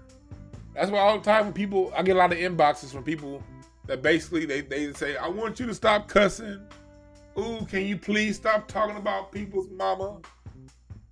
Or oh, some of the stuff you say is too complex. Could you simplify it? And the answer to all these people is always respectively no. No. I'll continue to cuss because I believe people should ingest information however it's being presented. And if in the moment I feel like cussing, I'm a cuss. And I hold no apologies for that because it's on us as a people to be smarter. We've gotten conditioned into, we've allowed white supremacy to condition us to allow their words, their way of doing things to affect us. White folks be the main ones talking about, oh, the person said something. Oh, they're not moral. They're not this. I can't listen to them because they dress this way. No, you have to be able to hear a message however it comes out. Use it and apply it for yourself. Yes, I will continue to roast people's mamas who talk shit and say dumb shit on my platform. Because if she didn't shit you out, you wouldn't be here in front of my face. And it's fun. I like talking shit. So yes, I will do that. I do this shit on purpose because we as a people need to fucking mature. Everybody ain't gonna like you. Everybody ain't gonna do it the way you think it should be done. Everybody ain't gonna hear you out. No, I don't care about what you think. No, I don't care about how you see it. Now sit the fuck down and listen or leave. One thing I do not do is preach to people and try to convert the unconverted. I do not believe in converting the unconverted. Hell, it was the same way when I was in church. I was in church heavy. I remember when I was a kid, they used to always be like, you have to speak to the unchurched. They used to have our youth group go and like do street witnessing and shit. Now I used to be in church every Sunday and Wednesday. Sunday church and Wednesday night Bible study. That's how much I was in church. I would go to all the church skating events. Every time church went to Magic Mountain, I was there. But you never saw me on that street witnessing shit. We have to save souls for Christ. I'm like, man, look, if Jesus want to get to these motherfuckers, he can get to them the same way he got to me. You dig it? We have to convert the unconverted. No, why? I don't like talking to people I don't know. Especially back then. Hell, I still don't like talking to people I don't know. I'm much more comfortable in this kind of format talking to a big audience. That's how I'm a Gemini. I'm weird. It's way easier for me to stand on stage and talk to 5,000 people than it is for me to have a one-on-one conversation with somebody that I don't know or I'm unfamiliar with. I don't like talking to people I don't know. You're never gonna see me strike up no fucking conversation in the grocery store line. I'm gonna put my head down on my phone and act like I don't see you. I don't like talking to people I don't know.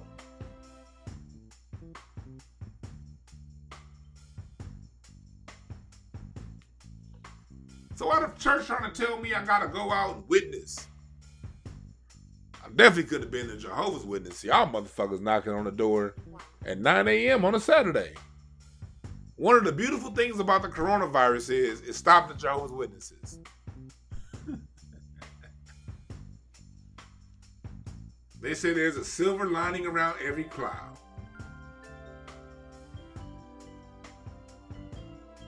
Thank God for the coronavirus, because ain't no more clouds of Jehovah's Witnesses coming to my door.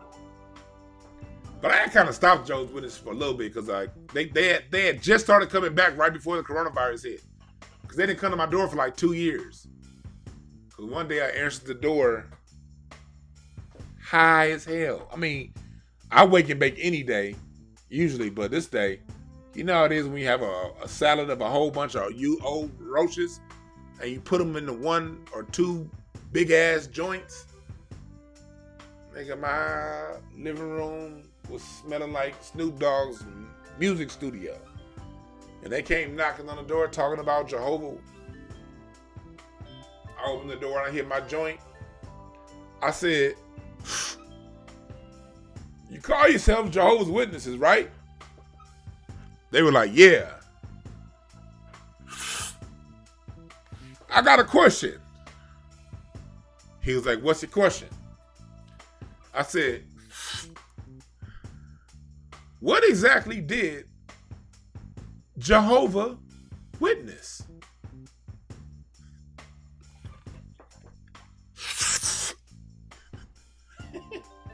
He looked at me like, huh? I said, y'all talk about Jehovah Witness. What did Jehovah see? Was it a car accident? Did he witness a murder? Did he witness a crime? They said, you have a good day, sir. And they whole asses didn't come back for like 2 years.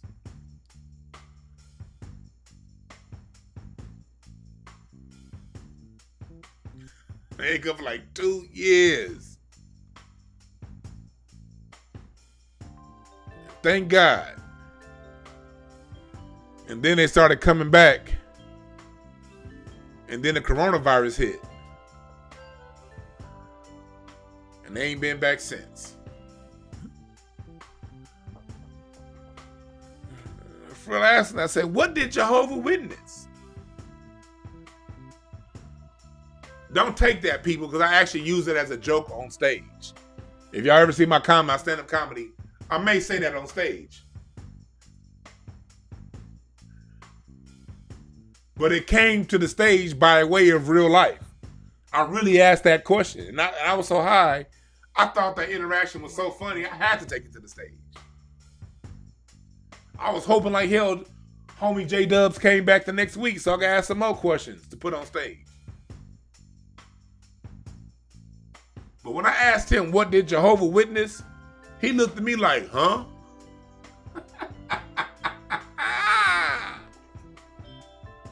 I was like, nigga, he had to see something. Did Jehovah witness Tupac's murder? Tell me that.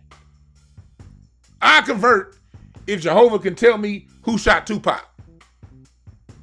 Did Jehovah witness the car that drove off on Biggie's murder? Biggie got murdered on Wilshire and Fairfax. God damn it, it's a lot of people on Wilshire and Fairfax at 2 a.m. when the club is closing. You mean tell me what not witness? Not even Jehovah witness the car that drove away?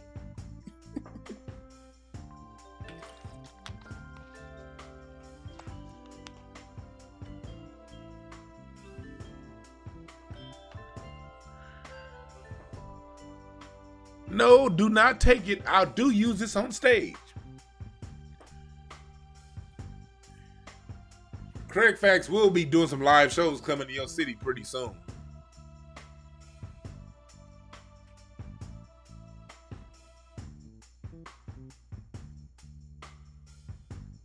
Y'all gonna be saying this shit. Jehovah, you got all these Jehovah's Witnesses. Nigga, did Jehovah witness slavery? Where was Jehovah during slavery? Was he witnessing that? Was Jehovah on a lunch break? You saying Jehovah went on a whole lunch break for the 250 years we was in slavery?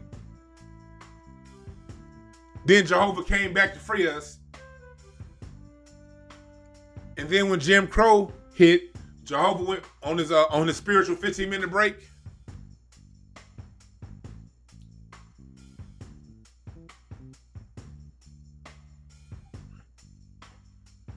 Nigga, Jehovah didn't witness these Europeans coming to America and give us a warning. Jehovah couldn't be like, hey, niggas, these pale-faced motherfuckers about to come over here and try to take y'all shit. Now, I think y'all need to band together and do something. Because according to what I witnessed in the future, they gonna divide and conquer you motherfuckers. So the only way that they don't happen is if you niggas band together like the Iroquois did and bury the hatchet and defend yourself against these pale-faced motherfuckers. Why did Jehovah witness that shit?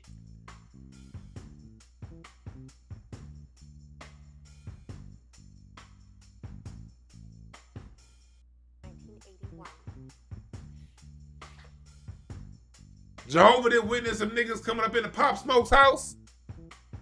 You mean tell me Jehovah couldn't wake up Pop Smoke in time?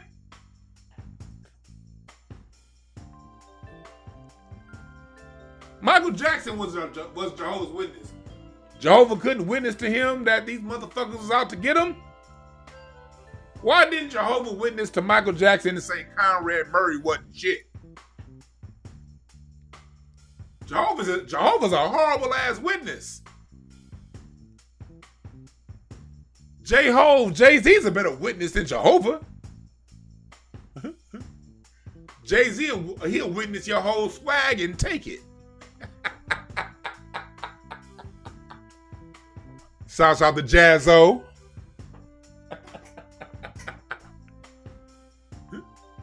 Jay-Z will witness your whole line and your whole bar and take it. Just me and my girlfriend. Shouts out to you, Tupac. 99 problems, but a bitch ain't one. I'm gonna take that too. I had a motherfucker so you ignorant niggas can hear me. I'm gonna take that from you, Lauryn Hill. Why is it Jay-Z can witness all these dope ass lines, take them and use them for himself, but Jehovah couldn't witness to Prince not to take that pain medicine so he died in Paisley Palace? Prince was a Jehovah's Witness? Jehovah couldn't witness to him how to get out the little bullshit trap they was putting him in?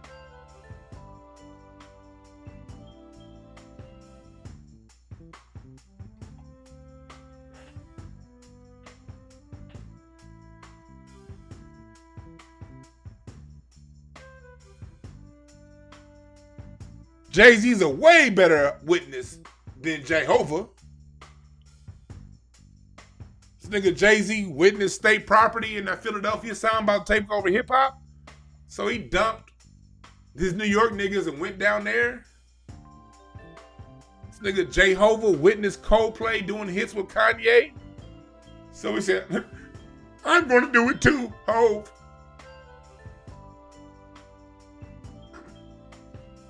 Jehovah witnessed that niggas wasn't fucking with his bullshit brand of hip hop anymore, so he created 444 as if he was ahead of the curve.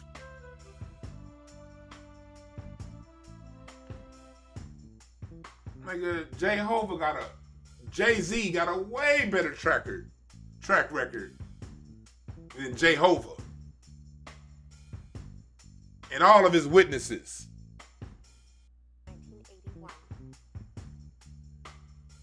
Why didn't Jehovah witness that I was going to answer this door with a blunt in my hand? He could have saved you the trouble, sir. Jehovah didn't tell you, don't go to that nigga's front door. He high right now.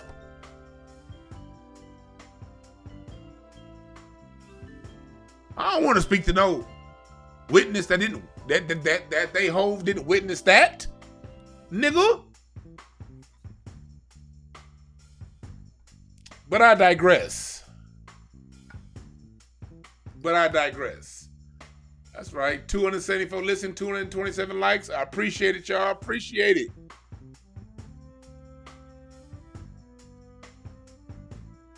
You right, John Clark. Yeah, he jacked Nas's flow. Every time Nas drops something, Jay-Z good at witnessing when Nas is dropping an album.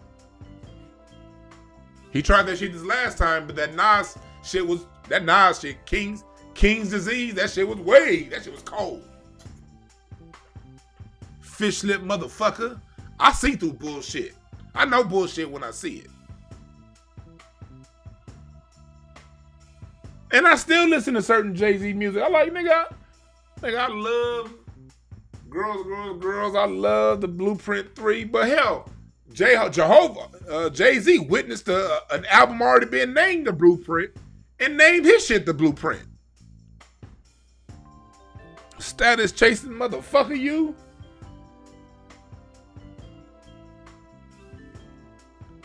But he's as real as it gets. No, Jay-Z, you're not as real as it gets. As much as I love that song. I love that song with him and Jeezy. As real as it gets. Allow me to reintroduce myself, nigga. I love that song as real as it gets. But nigga, Jay-Z, you ain't real. But you are realer than Jehovah and his witness, I'll tell you that much.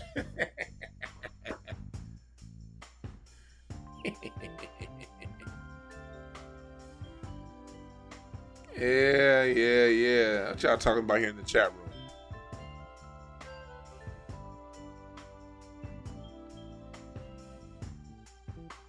Nah, I don't think Jay-Z had anything to do with Nipsey's death. Jay-Z's not that powerful.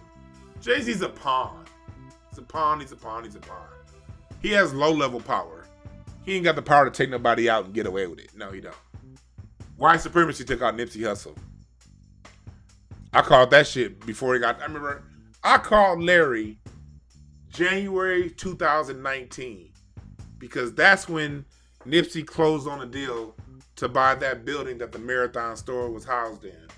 And I remember thinking... I started to put a Facebook post up, but I didn't because I didn't want to be cryptic. I kind of wish I did now just to show how I saw the shit coming, but I didn't want to be cryptic. But I remember saying, Nipsey better watch his back. He just bought this shopping center in an area being gentrified. For those of you who don't know, I'm a Crenshaw ass nigga. I'm 39. All of my life here in LA has been lived either a few blocks off Crenshaw or a few blocks off Slauson. I've always been off Crenshaw or off Slauson. I've had to pass the corner of Crenshaw and Slauson daily the majority of my life. In order to get to where my parents lived, to my grandparents' house, I had to pass Crenshaw and Slauson. In order to get to Woody's barbecue, goddammit, I had to get to Crenshaw and Slauson. In order to go to work, when I was at my last job working in South Central LA, I had to cross the intersection of Crenshaw and Slauson. Oftentimes 2 and 3 times a day. Right now, I'm not going to tell you motherfuckers where I live, but I will tell you Crenshaw is in walking distance. I'll tell you that. Because sometimes I'll hear people, and I'll see like in the chat room on Craig Facts, I'll see people in the chat room be like, man, you're just saying that because Tariq Nasheed said it. No, nigga, you're just hearing it from Tariq Nasheed first. Because he's also someone who spends time in LA. But when it comes to Crenshaw and Slauson, I'm the expert on that, homeboy. It's my area. It's my area. I remember, because the train line is getting built in on Crenshaw. It's funny too because the train line is above ground on Crenshaw and Slauson. It goes below ground, Crenshaw and Rodeo. It doesn't become above ground till you get to Vermont. Vermont. Vernon. I'm dyslexic, people. Vernon's east and west, Vermont's north and south. Vermont turns into Angeles Vista at Crenshaw, right there on the corner where Lemert Park is, Division Square, Congo Square, that they put a fucking gate up around. It goes above ground right there, cross 54th, across Crenshaw, down until you get to Florence. And at Florence is where it's going to meet up. Well, no, not at Florence, at Hyde Park. Hyde Park is where it's going to meet up and go, and it's going to turn and go down a prairie, let off at the stadium, then go around to the airport. Well, anyway, seeing all the shit going on, knowing Nipsey Hussle was buying that shopping center, I said, I know my city. He better watch his back. Because I know how LA treats black business owners who buy real estate in key areas and who own shit that they want to own and control. I think it was 2015. The owner of Stars, the strip club Stars, Barbary, every LA nigga's first strip club was the Barbary Coast at 18 and over, Western and Rosecrans. First Kings, also Western and Rosecrans, and then Stars Rosecrans, and Crenshaw, all owned by one black person. Drive-by shooting on the 110 freeway. He ends up dead. The owner of M&M's shot and killed in his own driveway. Like, black business owners who are making money here in LA always seem, not always, but too often, I'm not going to say always, but too often seem to end up dead. So when I saw Nipsey by that corner, I knew that was a wrap. They're not going to let this black man own this corner and profit off gentrification. It's not going to let that happen. You think I'm bullshitting? Danny Bakewell. Let me pull this up real quick. Danny Bakewell.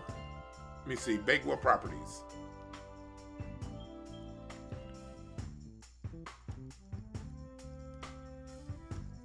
A couple years ago, Danny Bakewell sold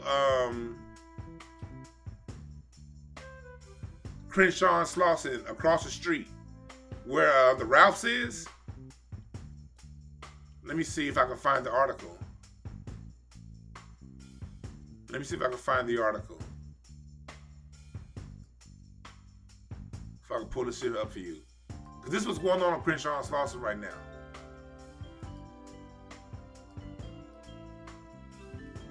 This is what's going on Crenshaw and Slauson. Let me see if I can pull this up. Let me see if I can pull this up. Well, anyway, Danny Bakewell. I can't find it. Oh shit! It's an article with Moses. My man, that's the what y'all see right here is the U.S. Bank building on Crenshaw and Slauson. My man Moses Ball. Y'all might see him comment on my Facebook page from time to time. My man Moses, he drew this mural with Nipsey, Khalifa, and I'm glad he put it because y'all see this mural right here. My man, when the day Nipsey was died, I remember I talked to Moses. I talked to Moses as he was painting this mural that you see right here. He was painting this mural. You see, he put the Omex up here. He was painting this mural at the time Nipsey was killed. And I remember him telling me that across the street, there were these undercover cops that were standing in the parking lot of Slauson Donuts. And that shopping, and where Hungry Harold's is and all that stuff, he kept seeing these undercover officers over there. And also on the corner where that Louisiana Fried Chicken is on Crenshaw. As he was painting this mural, he said that he saw them undercover officers standing across the street from the Marathon store every day, except for the day Nipsey was shot and killed. That's inside information for your ass. My homeboy who painted this very mural you see right here was painting this mural at the time, the day Nipsey was killed. And he told me he saw these officers out there. And there right there, he painted my boy there right there. This person you see right there with the hat on. I mean not hat, this with the hood, holding his daughter. That's my man Hassan. Hassan Hayes watches this show. Sometimes he's in the chat room. Shouts out to Hassan Hayes, Hood News. He carries his camera around the hood, be reporting on what's going on. My man Moses painted Hassan and his daughter on this building. Y'all say black fathers don't exist. Moses is a dope black father, and he painted more black fathers on this mural. That's how much of an LA nigga I am. For all you motherfuckers that want to go around new to the game talking about some more, Dwan just repeating something. No, nigga, I'm LA, nigga. This is firsthand. These is my people. The day Nipsey was killed, those undercover officers weren't over there in front of Slauson Donuts watching his building.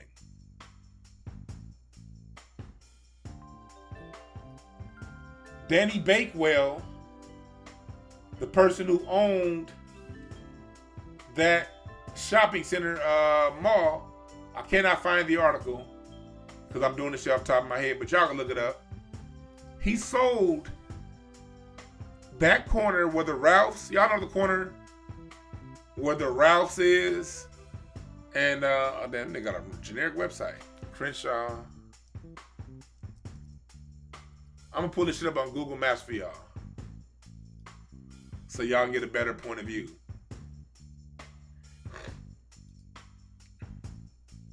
We talking about Nipsey Hussle's murder, y'all. Here's Crenshaw and Slauson. The Marathon store y'all see over here.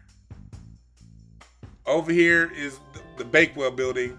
Right here is the U.S. Bank. The U.S. Bank I just showed you with the mural is right here. He was painting the U.S. Bank. And right here where y'all see Cash for Gold, that pawn shop, that's the parking lot that he kept telling me that he was seeing the undercovers in. There, and also over here is Slauson Donuts. Slauson Donuts, for all us Crenshaw niggas, they fed us well. 24-hour donuts, Slauson Donuts. If you're a Crenshaw and Slauson LA ass nigga, you've been to Crenshaw and Donuts. And then my personal Woody's barbecue right here. I didn't go to the Marathon store that much. It was always, that parking lot was too goddamn crowded. And when I would go, I'd always park here where the Woody's is. Well, anyway, Danny Bakewell sold this, y'all see right here, this big old shopping center you see right here. Y'all see my cursor? This big old parking lot. Y'all see it has a Ralph's, a Rite Aid. This is where Popeyes is. They got a Burger King. They got Bill's Tacos. All the LA niggas know about Bill's Tacos. He sold this massive piece of land in 2019, right after Nipsey was killed, for $29 million. Question, people.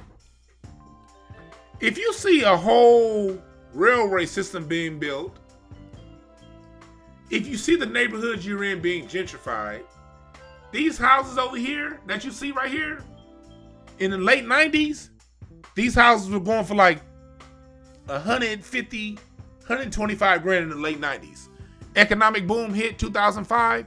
These houses were now going for like 500,000, 450, 550, 600.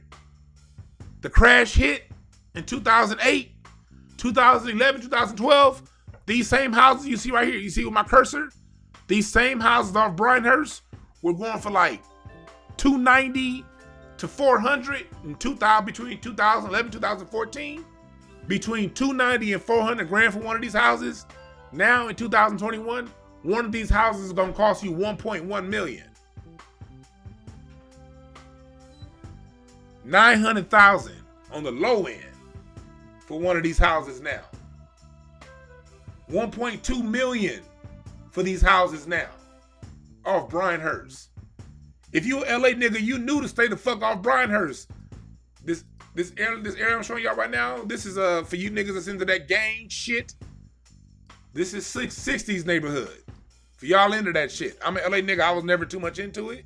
Because it's a rule as a LA nigga. If you ain't in the game, then nigga don't be in the game. And I never was, so I never cared about gang, Mason-Dixon lines, none of that shit. These niggas knew I was a square, they respected me, I respected them. But for those who were into that gang shit, or you're into LA history, we dealing with 60s hood right here. Why do they call it the 60s? Look at the streets. 60th Street, 63rd, and then the Aves. There's always a difference between these 60s and the Overhill 60s. But these Avenue 60s ain't no joke. I always knew as an LA nigga, don't ever walk, I never got out my car and walked down 8th Avenue in 62nd. Hell no. You didn't, no, that's why they call it 60s. Because you see here, the streets are in the 60s. That's why this is 60s hood. But question, you see this big old huge plot of land here. Why would you sell this plot of land for only $29 million when you see houses that were once, just 8 years ago, worth 290? Now they're worth 1.1. Why would you sell this for 29 million?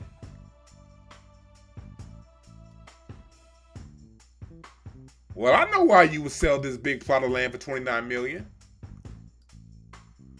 When you see the owner of this little plot of land called the Marathon, getting killed in his own shit. Message.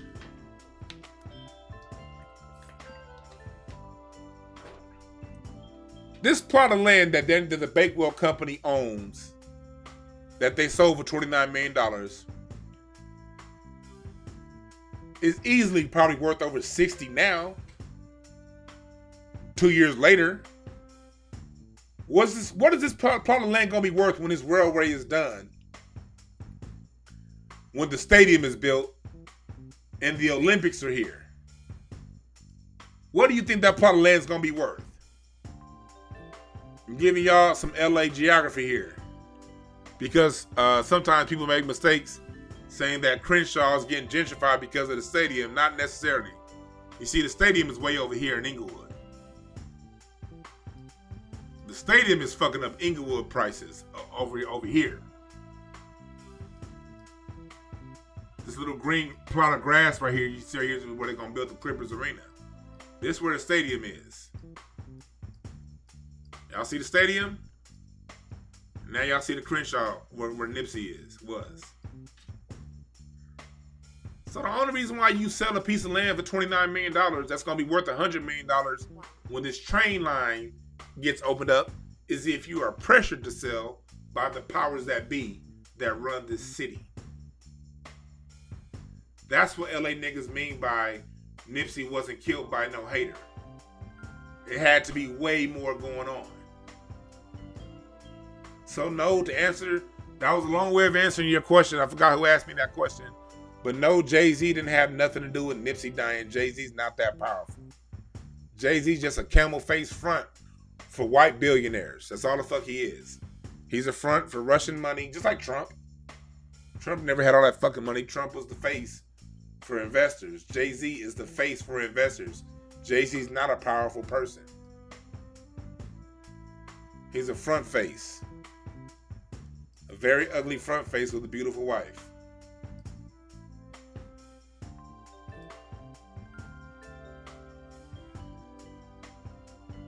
Let's see.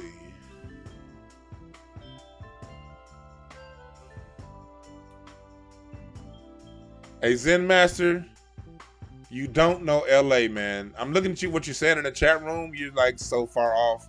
I almost don't even want to respond. Because y'all ever, if someone says 2 + 2 is 7, do you feel the need to rush to respond, or you just be like, nigga, really? And Zen Master's a cool dude, but he said LA real estate is hurting because of wildfires. Wildfires and LA are two different things, nigga. Them fucking wildfires are in the forest, not the city, fool. The city ain't burning. Let me Google Maps this. For you people who ain't from LA want to talk about wildfires, and no. Look, I'm taking you to the map. This is LA. You see this? This big ass map. All this shit here is LA. Y'all know where them fires happen? Here's the Crenshaw district. Y'all know where those fires happen? The closest fires happen out here in Calabasas. You see over here where my cursor is? The closest fires to LA, the absolute closest fires to LA, as close as as dangerously close as it's going to get, is over here in Calabasas. Y'all see where the Crenshaw district is? Y'all see where downtown is? Every now and again, you're going to get fires up here at Mount Wilson. But guess what? This mountain you see right here is very, very, very, very, very, very, very tall. It's extremely tall. You get forest fires way back here in the mountains. And people who live back there in those mountains will be affected. You'll get fires here. There was a big fire a couple years ago in La Crescenta, Tahunga. That's over here where my cursor is, this area.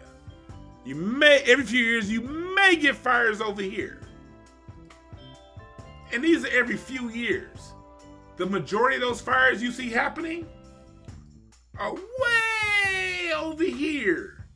Y'all see where my cursor is? Castaic. That's up near Magic Mountain. Way Los Padres. Way the fuck. This is like an hour and a half drive from LA with no traffic. LA, now we may get the smoke from these fires. Oh yeah, you'll also get fires over here in the Cleveland National Forest. You'll get some over here. But metropolitan LA, what you see here, all this gray, this is a huge fucking city. It'll take you an hour to get from where my cursor is here to Newport Beach. That'll take you fucking an hour and a half with no traffic to get. Ain't none of that area catching on fire, you out of town motherfuckers. LA is one city you cannot talk about unless you're here.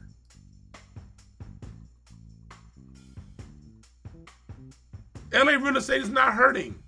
Let me show you where this fire over here in Calabasas. Y'all see Calabasas over here? I was looking at a house over here. Y'all see Las Virgenes? That's Calabasas. This right here is where Kobe Bryant's helicopter ran into. Right here where my cursor is. It was a foggy day. This is where Kobe Bryant's helicopter crashed. This is where some of those fires be. Do y'all know houses over here where them same fires that happen every year? Kobe Bryant's crash was like right here where my cursor is. Y'all see this? This is where Kobe Bryant's helicopter hit. That's where his helicopter hit. And the year before that, there's a massive forest fire. Y'all remember Kanye West talking about him sending fire trucks to save the community? That was over here in this area. These houses are still going for $6 million plus.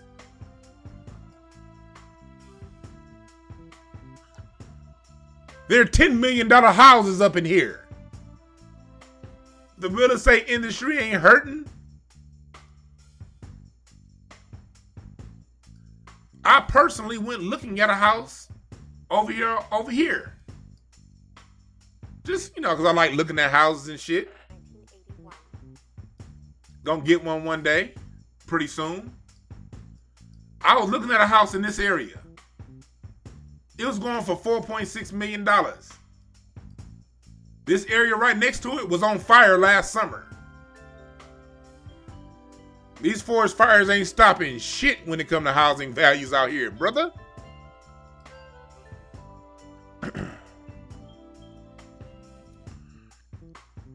And Nipsey was not just killed by a rolling 60. He was killed by an informant.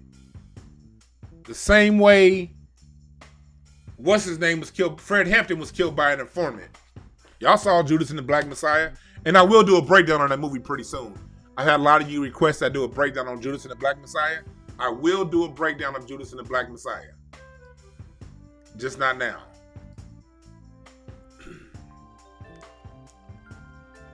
Bunchy Carter, killed on the campus of UCLA, 1969, by a member of the US organization. That was the FBI. FBI ain't stupid. You're not gonna see no man in you ain't gonna see no Tommy Lee Jones, Will Smith, Men in Black looking motherfuckers committing these crimes. They ain't that dumb. They gonna get someone that can get close to you, that looks like you, that they got charges on, that's either gonna do it or go to jail the rest of their life. Bunchy Carter was killed here at UCLA. Hell, I'll show you when the Black Panthers ended here at UCLA, when that shootout happened, y'all saw my Judge Joe Brown interview. He talked about it. And I got to get Judge Joe Brown back on this show. I will get Judge Joe Brown back on this show. But I'll show you exactly where that shooting happened. With Bunchy Carter, when he got killed, when he got set up by Ron Karanga, Kwanzaa, that motherfucker. Royce Hall's where all the, let me see here. It was right here. Bunchy Carter at UCLA got killed on right here on the steps of this building right here. Right here is where Bunchy Carter was killed. No, take it back. Perloff Hall. I'm looking at Perloff Plaza, Perloff Hall. This is where Bunchy Carter was killed, right here. Right here. Which effectively ended the Black Panthers here in Los Angeles, California. He was killed right here on the steps of UCLA, 1969. On this very building. And y'all see UCLA? Again, ain't no forest fires over here, niggas. UCLA is right here. I don't know why I'm doing this shit. I just feel the need. I like talking to y'all. And where Michael Jackson lived and died, Michael Jackson was on Carrollwood. Y'all see here? UCLA Hospital? Y'all see Carrollwood and Sunset? This right here was the house that Michael Jackson died in. Right here. 201 North Carrollwood. The most expensive real estate on the West Coast is right here in Holmby Hills off Sunset. This is where Michael Jackson died. This house right that you see right here, 225 North Carrollwood. He was here. When they found him, had about a 3-minute drive to UCLA Hospital right here. That's how close Michael Jackson was to UCLA, and he still ended up dying. Oh yeah, I'm a LA nigga. For real, for real. Charing Cross. This is where your Playboy Mansion is. On Charing Cross Roads. If you ever been to a Playboy party, you were a lucky one. I got the pleasure of going to one party at the Playboy Mansion. And yes, it was everything that they said it is. Yep. Here it is. The Playboy Mansion.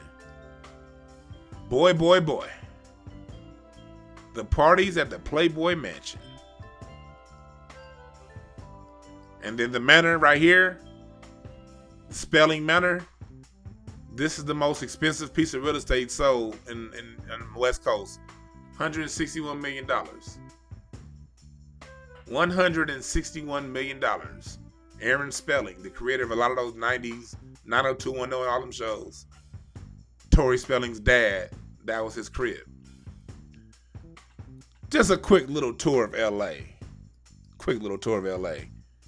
I don't know how I went off on that tangent, but yeah, I did. So I said all that to say, Nipsey was not killed by some old random 60. No. He was put up to it. And if you keep it at, or just some 60 killing a 60, no. I've seen Nipsey.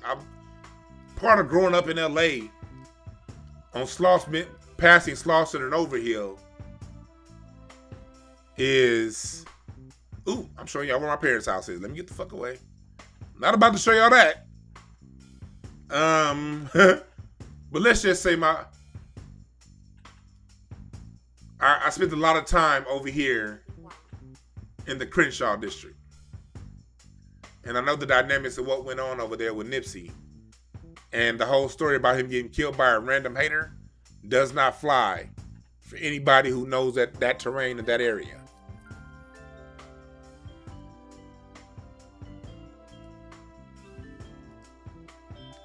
This is where you come for accurate information. You're right, Buster Brown. Nip was in the way of gentrifiers.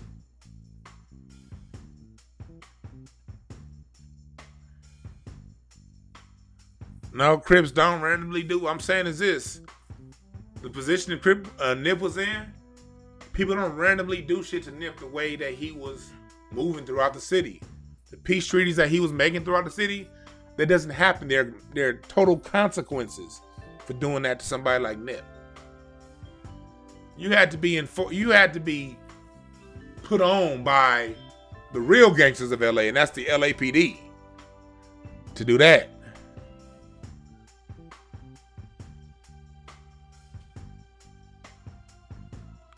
Man, what else y'all talking about?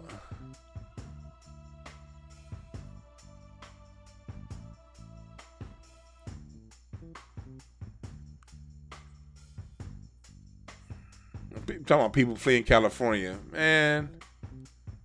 People, y'all keep hearing, I keep seeing all these goddamn stories about people fleeing California. Nigga, tell our freeways. I don't see people fleeing shit. Because for every 2 that leave, it seems like for every 2 people that leave LA, 10 come.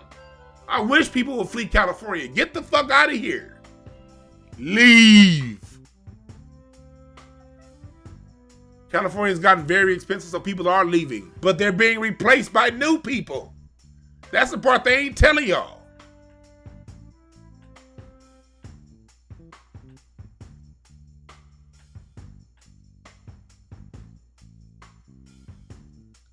Let me see what else y'all talking about.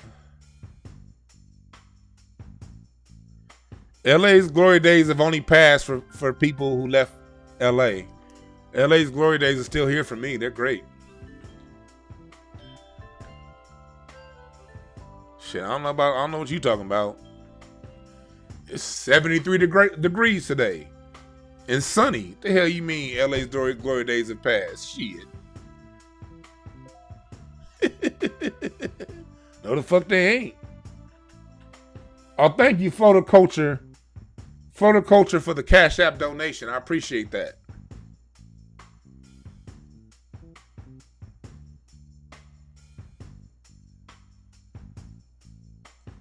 Dude said most Crips they're killed by people that they know. Guess what? Most people are killed by people that they know. Guess what? Most home invasion robberies happen by someone who knew the homeowner. Guess what? Most victims of rape are raped by a family member. Crimes are crimes of proximity. Let's not isolate the Crips as if they're some kind of special, unique brand of thugs that only kill other Crips. Yeah, first of all, for you to even say something like that, you don't even understand gang dynamics here in LA. It stopped being red against blue back in the fucking 80s and early 90s, nigga. Black people. Crip gangs fight Crip gangs, blood gangs fight blood gangs, and that happens because the drug game was because drugs were introduced to the gangsters back in the 70s. Matter of fact, I should bring my dad on here because my dad used to always talk to me about this. My dad used to run the streets back in the 70s. And in the 70s, you had your drug dealers over here and your gangsters over there. They didn't intersect. So you didn't have much violence. In the 80s, the drugs went to the gangs. So if you see a gang killing, it's usually over property, over drugs. Guess what?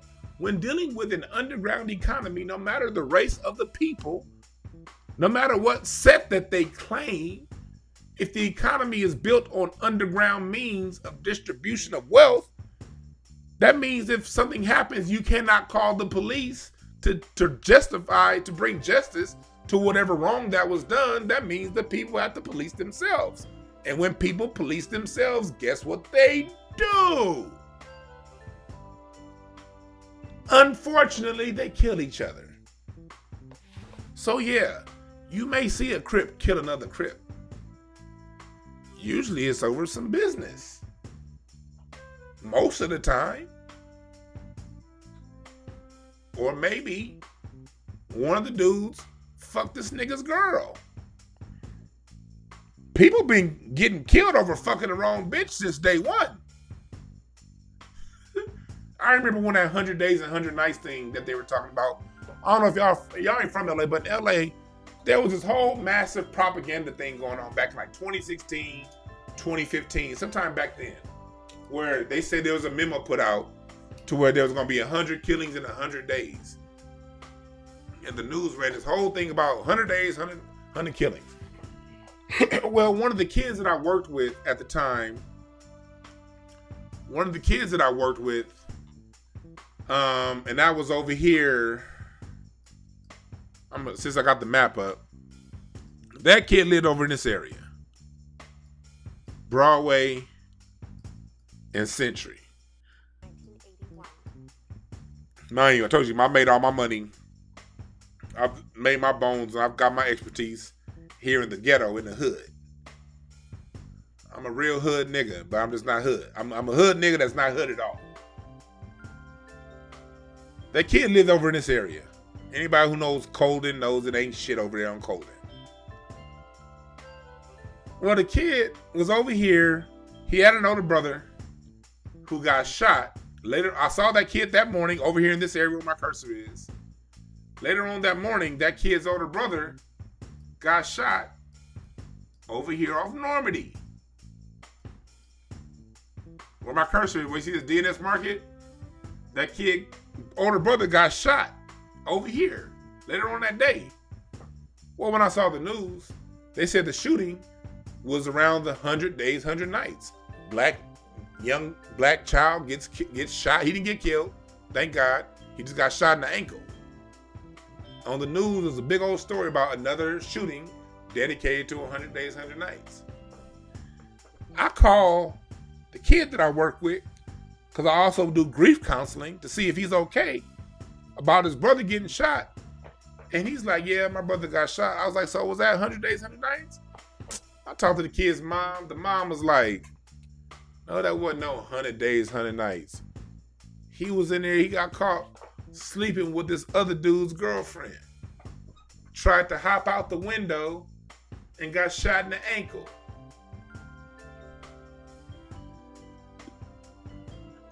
I'm not laughing at the man getting shot. But what I am saying is this. The propaganda on the news was dedicating it to some 100 days, 100 nights bullshit that they created to get us fighting each other. When, if you knew the real story, the man got shot because he was digging in another man's, he was playing around with another man's woman. And then you niggas that ain't from LA be like, man, them LA niggas is crazy, man. What's this 100 days and 100 nights, man? I can't go to the hood. Man, if I go to the hood, man, I might get shot. Ain't nobody trying to shoot your broke ass nigga. Go to the hood all you want. Ain't nobody looking at you. That nigga got shot because he was digging in the wrong pussy. You can't get no pussy, so you ain't got nothing to worry about. I'll never forget that. Some dude was telling me, like, I remember being on the internet, some dude was like, that's why I ain't going to LA, man. That 100 days, 100 nights, y'all crazy out there. I said, nigga, that's not what happened. And you don't have to worry about sleeping with the wrong chick. Because no chicks want to fuck with you. So come to LA and have a good time. You will be safe, nigga. That's what I have to tell somebody.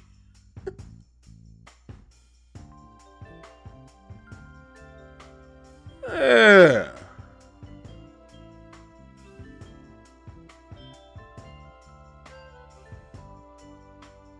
News is bogus as fuck.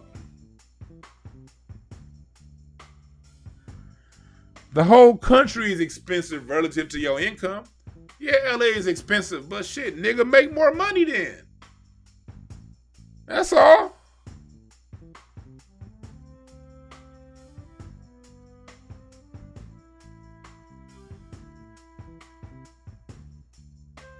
Well, you're not spending too much money. LA is a lifestyle.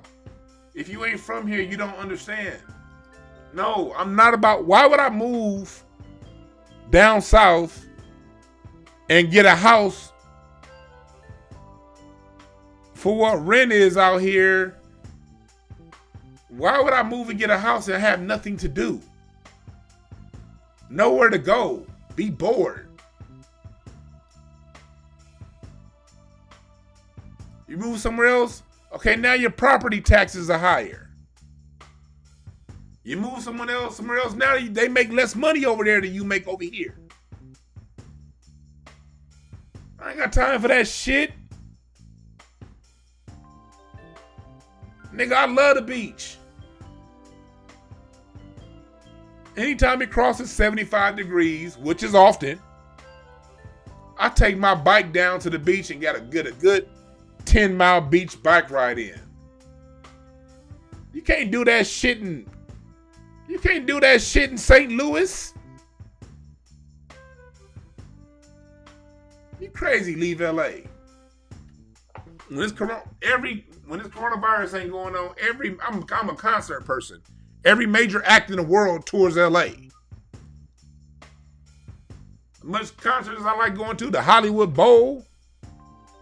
Nigga, I like driving. I like going on drive. Wine country is I go to wine country is 2 hours to the north. Central California wine country. If I want to go to the snow, Lake Arrowhead is 2 hours to the east. If I want to go to the beach is a 10-minute drive from where I live. I'm an entertainer, nigga. I be in Hollywood. Hollywood is 20 minutes away. I ain't moving to no fucking Louisiana, where the best thing to do is to visit Super Walmart. The fuck out of here. Oh, I got a big house, but the most fun I can have is visiting Super Walmart, and I gotta drive way to Houston or way to Atlanta to see a decent concert, because don't nobody want to tour my boring ass city. You can have it. Now I don't mind getting a second residence in Texas. In a few more years, I can see myself stacking up a little more bread, buying a second house in either Texas, Georgia, or Alabama, or something like that. Somewhere I can go and visit.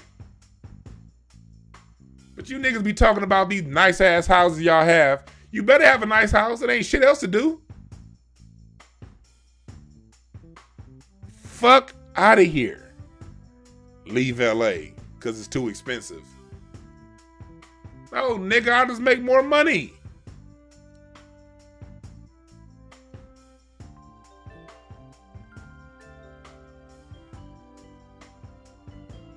I've been to Atlanta. I have zero interest in moving to Atlanta. No, Atlanta is not the new Hollywood. Atlanta is the new Atlanta. Atlanta's Atlanta. I love Atlanta. Y'all got too many grown-ass men in size 14 heels and dresses.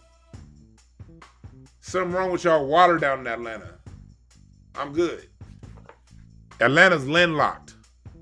It would take, 2.5, 3 hours to get to Savannah? To get to the coast? Fuck that. I gotta be near ocean. And then the minute you leave Atlanta, you in Georgia. I'm good. Nope. I love visiting Atlanta. I wouldn't mind having a second residence in Atlanta. But Atlanta got the CDC and all the diseases at the same time. How'd that happen? How y'all got the CDC and all the niggas got AIDS? They ain't telling you something, Atlanta. No, I would never. No, I do not want to move to Atlanta. I don't care how many. Plus, them Atlanta gigs, them niggas don't be going by SAG. Them SAG laws. Screen Actors Guild. If you do some shit out here in LA, you SAG. Hell, the amount of money SAG pays, you can afford to live out here. You go down to Atlanta, do non-SAG work, get non-SAG money, and you live in a decent area, but you basically at the same in the same boat that you were when you left. Not moving to Atlanta. Not happening.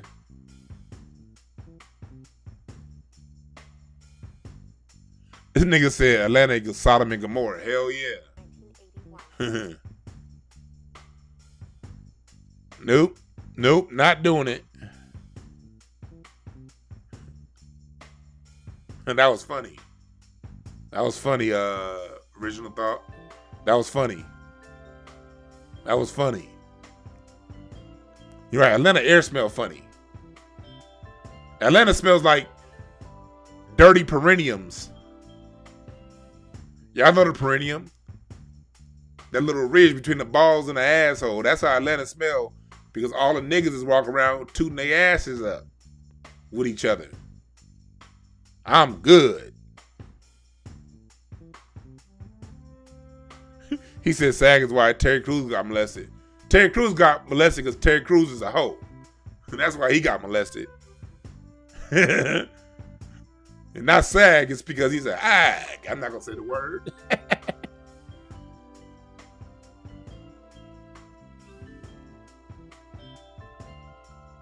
Then J-Love said, I'm in Kentucky. This shit trash. Hey. I've never been to Kentucky. And I don't want to go.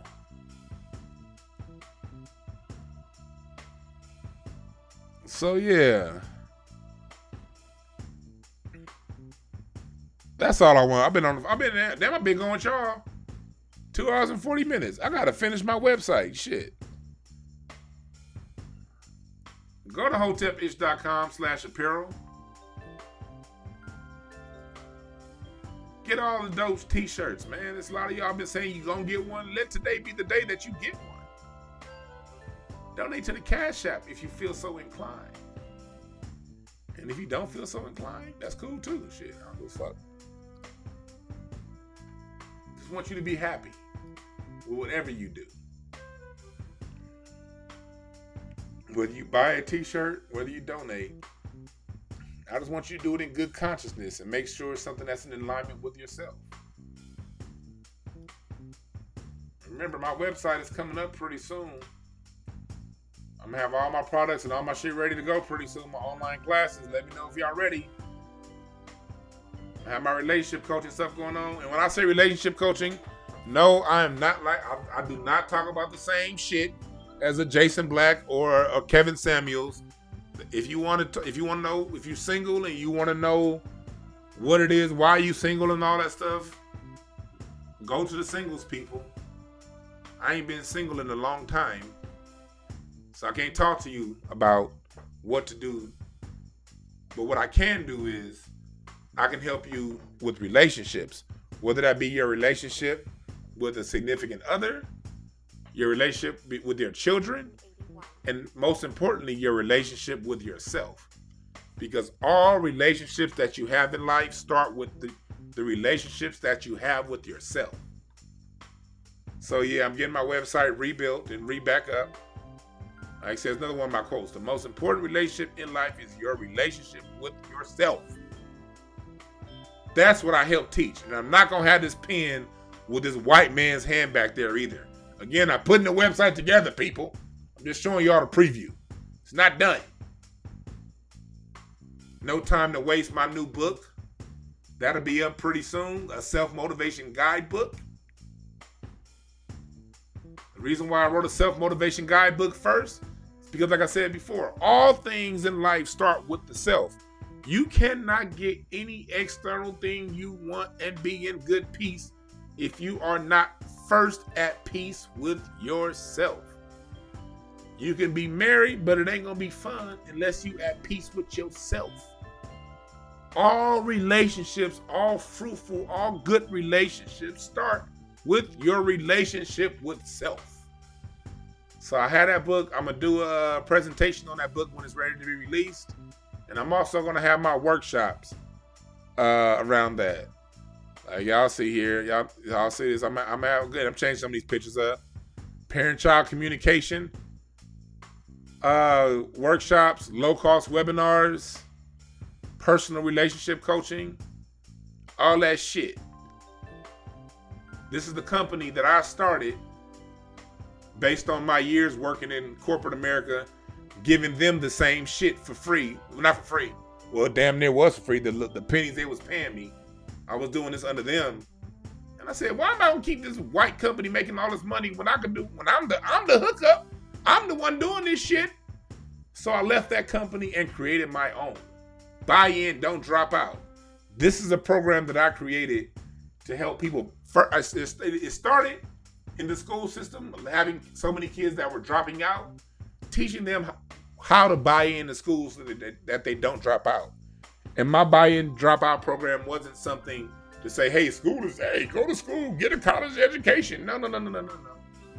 Buy-in dropout is just teaching children in school how to use the classes that they're currently in, invest in those things, extract from those things the tools necessary for living a constructive life.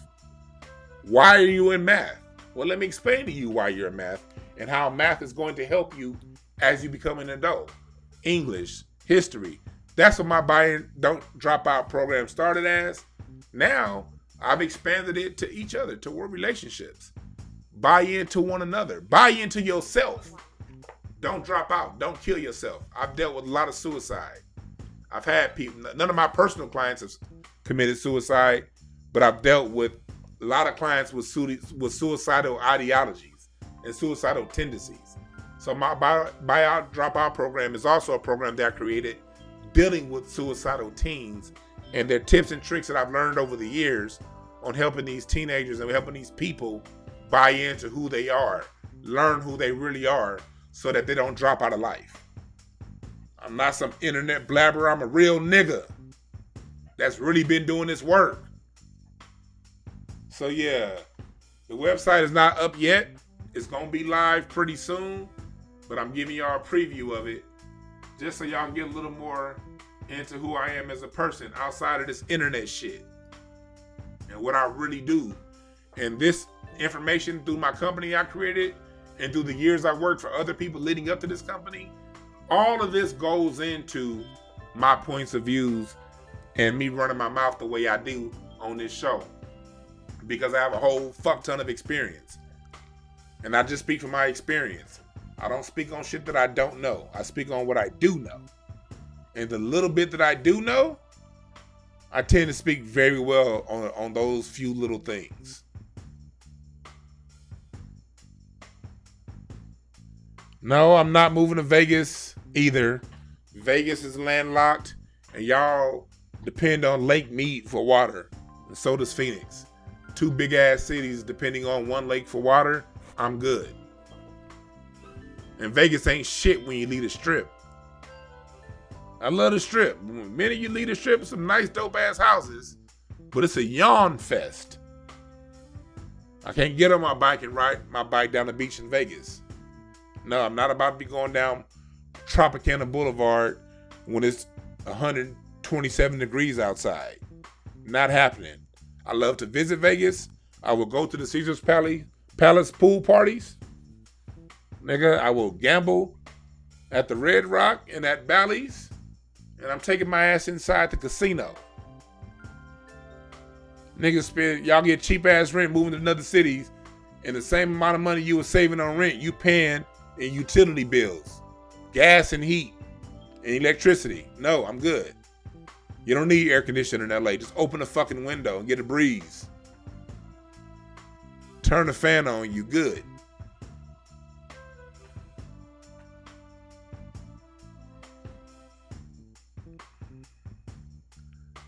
So yeah, that's it, man. That's all I want to talk to y'all about. I appreciate y'all for joining the chat. Donate to the Cash App. Y'all see it down here if you feel so inclined. And love your family too. Don't be getting into all this shit. That's one thing I want to close with. Because I said this shit on my Facebook post. And I want to say it here on this show. Yes, I talk about current events. Yes, I talk about news. I talk shit about Obama and all the stuff that's going on with Asians and how they doing black people. But remember this. Never let the news of the day get to you. Don't internalize this bullshit. This is all some shit that we observe, we see what's going on, and then we go about our day. Don't let the news of the day get under your skin. Don't let this affect how you treat your family. Don't let this make you fall out with people that you love and got your back. In other words, be an observer of the information, not a participant. See it. Do what you can do within your means of control to fix it.